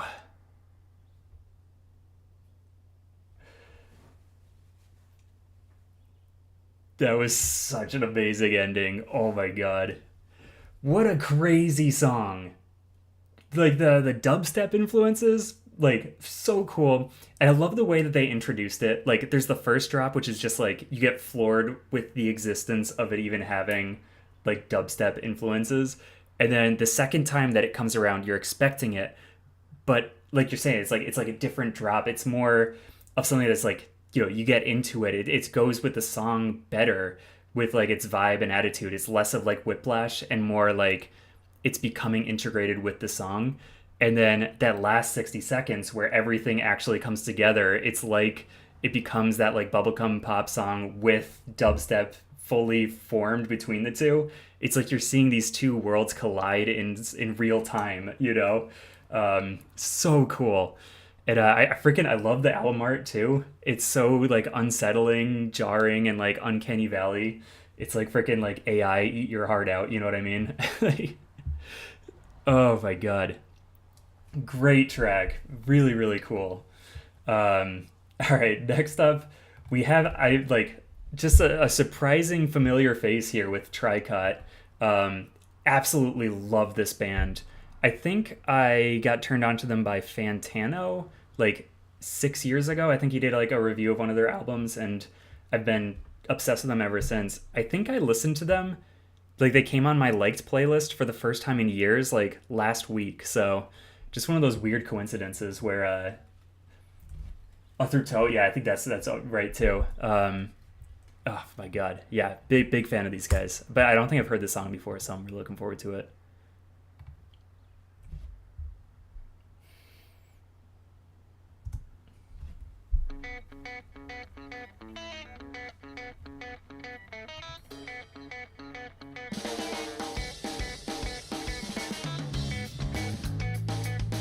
Hmm.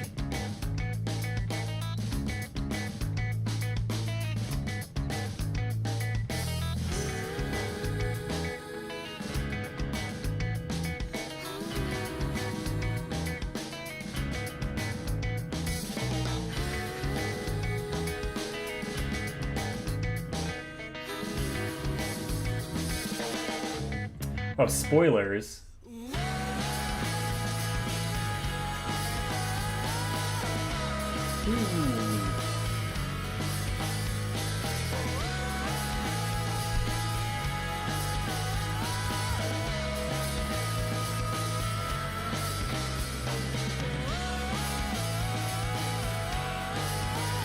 Ooh.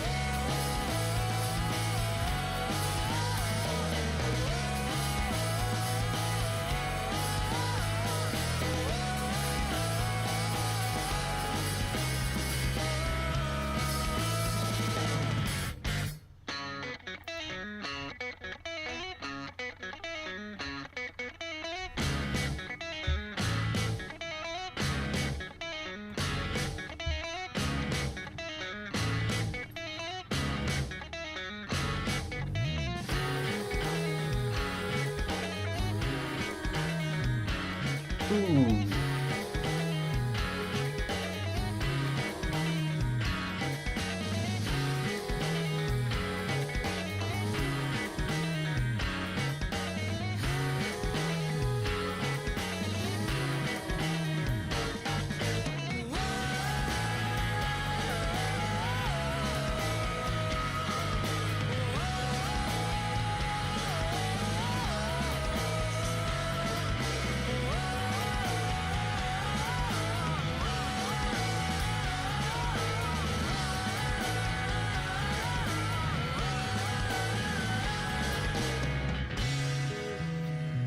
Oh man.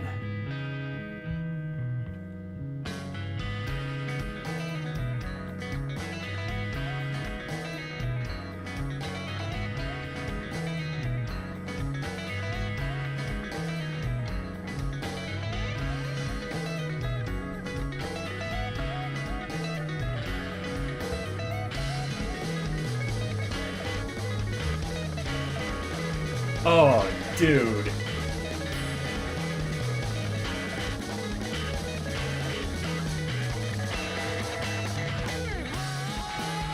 Wow.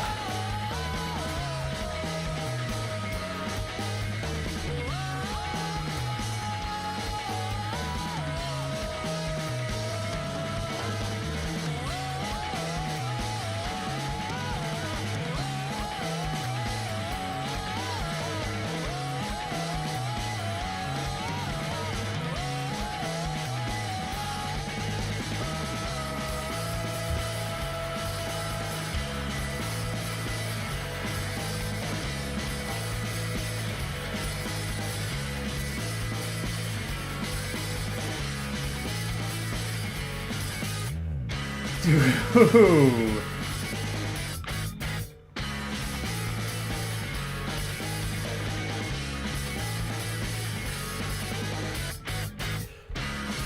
Jesus.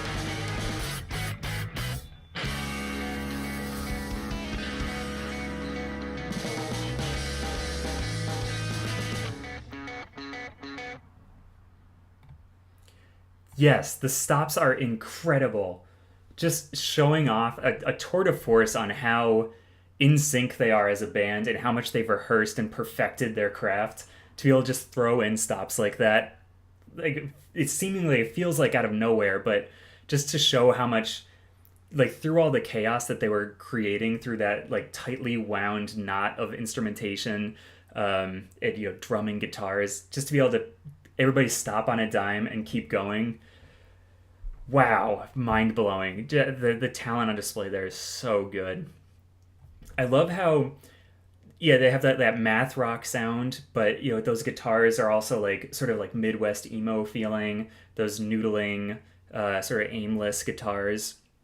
So this like gets sort of that Midwest emo feel. It feels like American football in a way, but then it's something that you can dance to and just has this great infectious energy to it. Yes, so I love Tricot. I think they're incredible. They're like a different flavor of music from Toe, but they're not that far apart. They still have that intricate style to their music that makes a 4-minute song sound like a 6 or 7-minute song in like the best way possible. Love that. Great request. Yeah, those guys are amazing. All right, next up we've got Yelena by Lemkuja. And this is the last one on the queue. So if anybody wants to hear anything else, go ahead and throw a request in the form below, and we can check it out. Or not, and we can sit in silence awkwardly.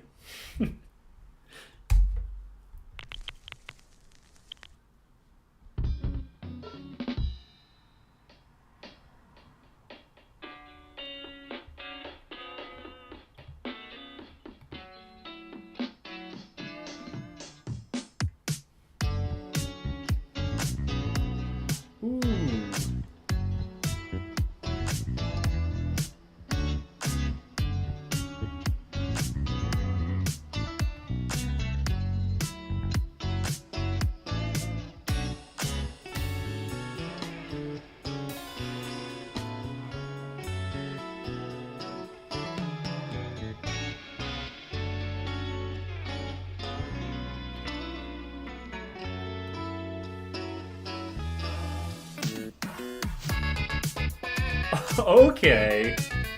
Ooh.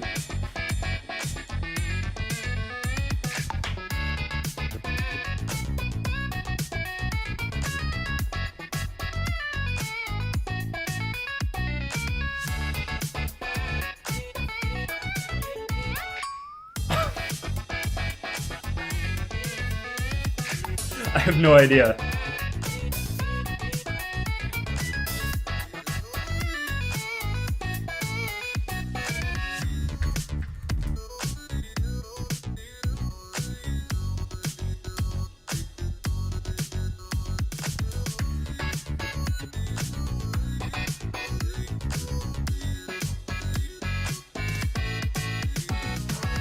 Ooh.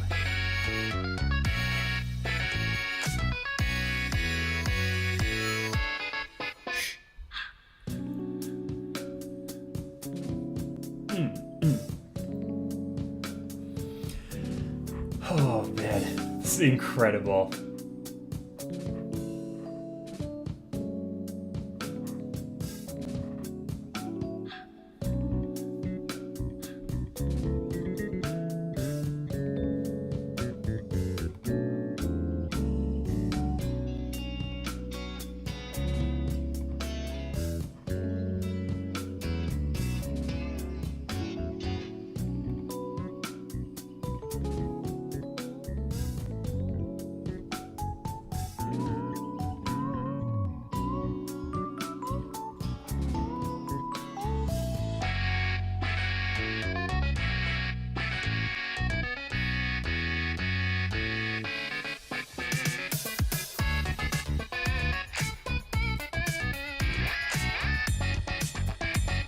Jesus.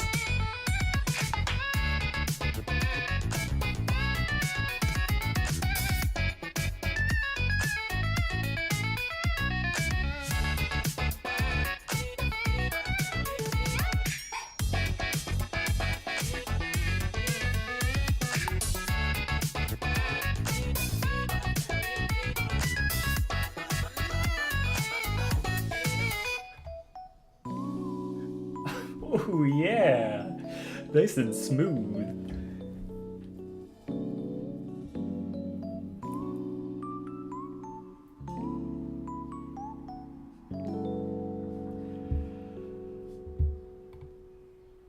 Oh, so good. Great request. When that song was in its like funky groovy phase, it reminded me so much of the last minute of Daft Punk's Harder, Better, Faster, Stronger. How it just locks into that rhythm, and then they're so confident in that like moment in time that they can do whatever they want, throw any sound effect in, and it fits perfectly. You know, it just sounds like an artist that is perfectly confident in their music. So yeah, that's like one of my favorite minutes in music, and so to hear it like stretched out across multiple minutes here was just a treat to listen to. It's audible candy. It's just such good songs, or such a good song. Man, yeah, thank you for that request. Good stuff. All right, next up we've got Talk Show by Toki Asako.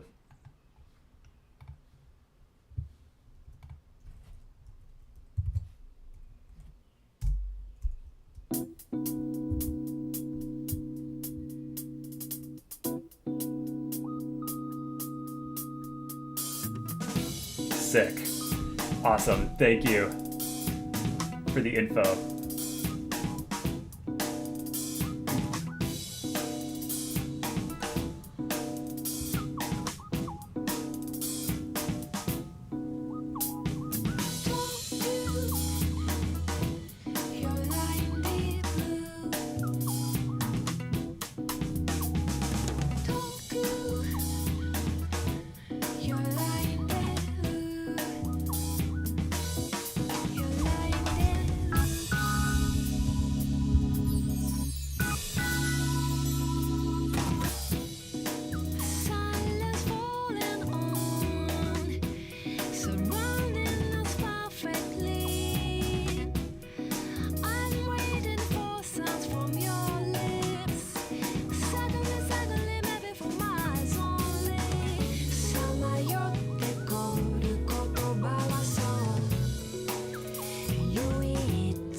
for the answer in your silent show.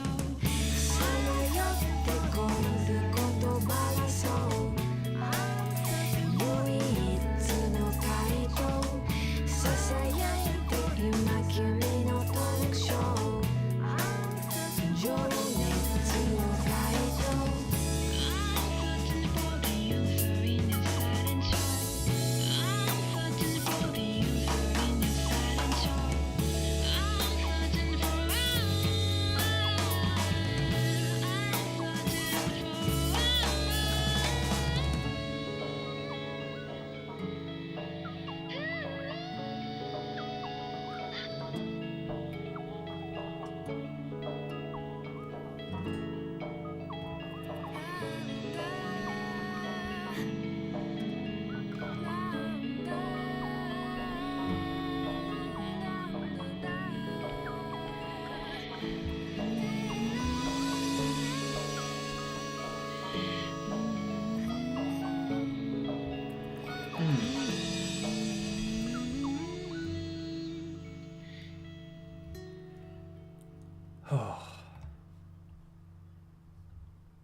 Wow, that was a super cool track.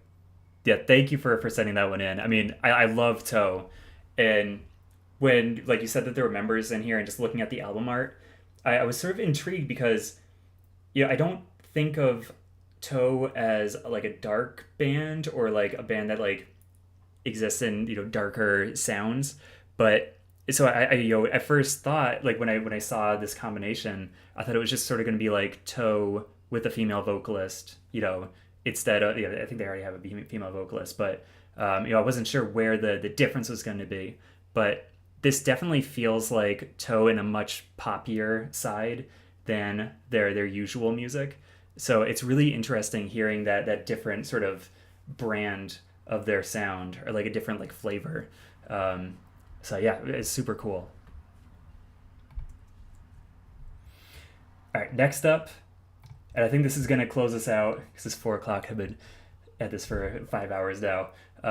We've got a song made entirely... Oh, I got to extend this. A song made entirely from videos that people sent via Twitter by Brett Domino. It's like a time capsule from 2020, and the Lem Kuja song apparently reminded Kid of this.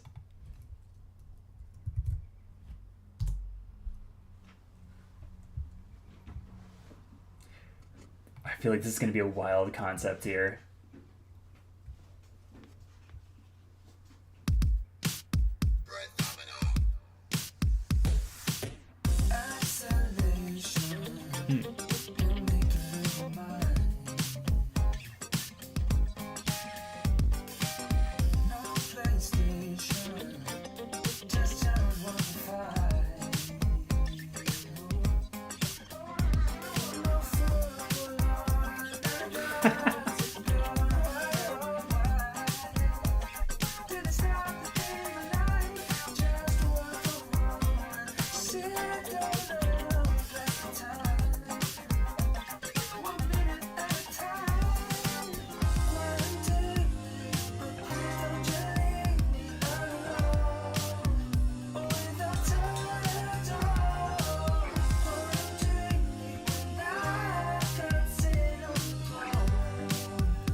Ooh.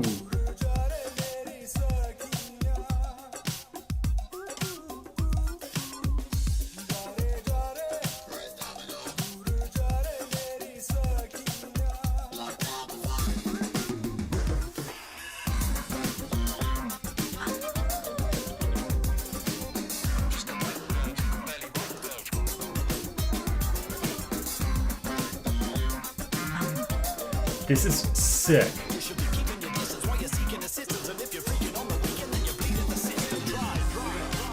During exercise, keep your body in hand, facing forward at all times. Never attempt to turn around on the treadmill when the running belts are moving. When the running belts are moving, Just reading an instruction manual.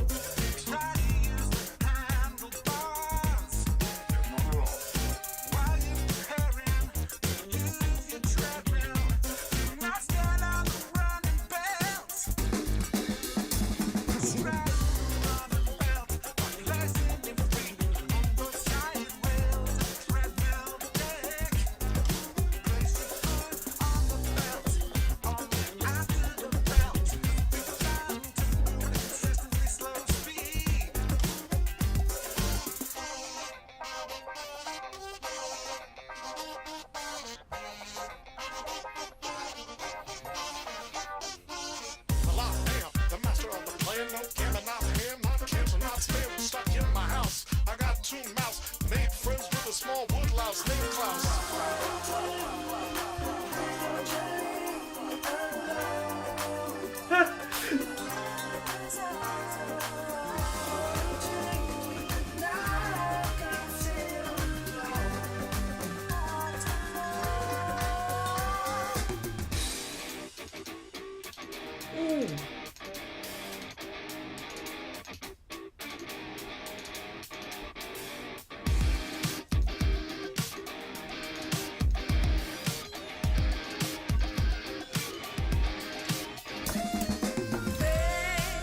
I see you wanting me, but I want my hands clean.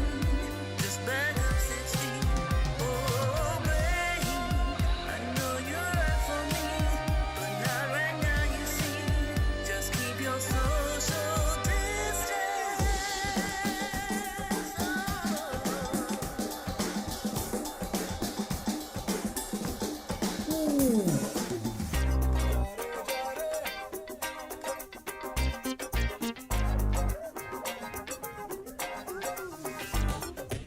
Well, I am the master of the plan.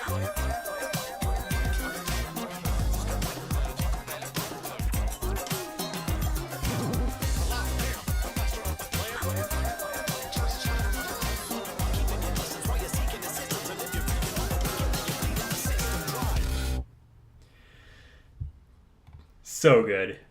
Yeah, oh my god. There were so many ways that could have just been a cringy. What was the yeah, my god, when they did, all the celebrities did Imagine All the People.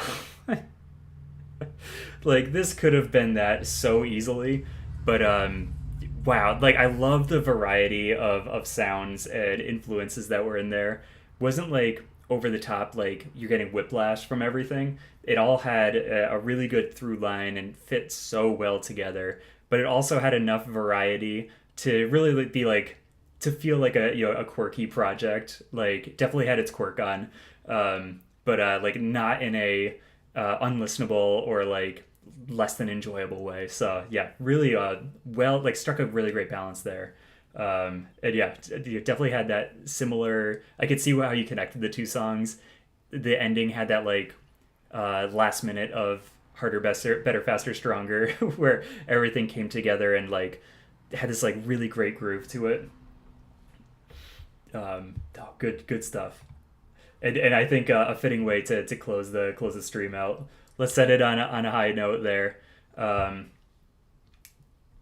Thank you everyone for hanging out today. This has got to have been like, just song for song, I think the best stream that I've had. Like, quality wise, this was just nonstop amazing music. I think this VOD is going to be legendary. So thank you guys for sending some awesome requests. And yeah, I'll see you next week. Hopefully for more interviews, but definitely for more album listening toing and more music requests. So see you next week. Thank you for the likes, the subscribes, the comments, and yeah, have a good week, guys. Bye.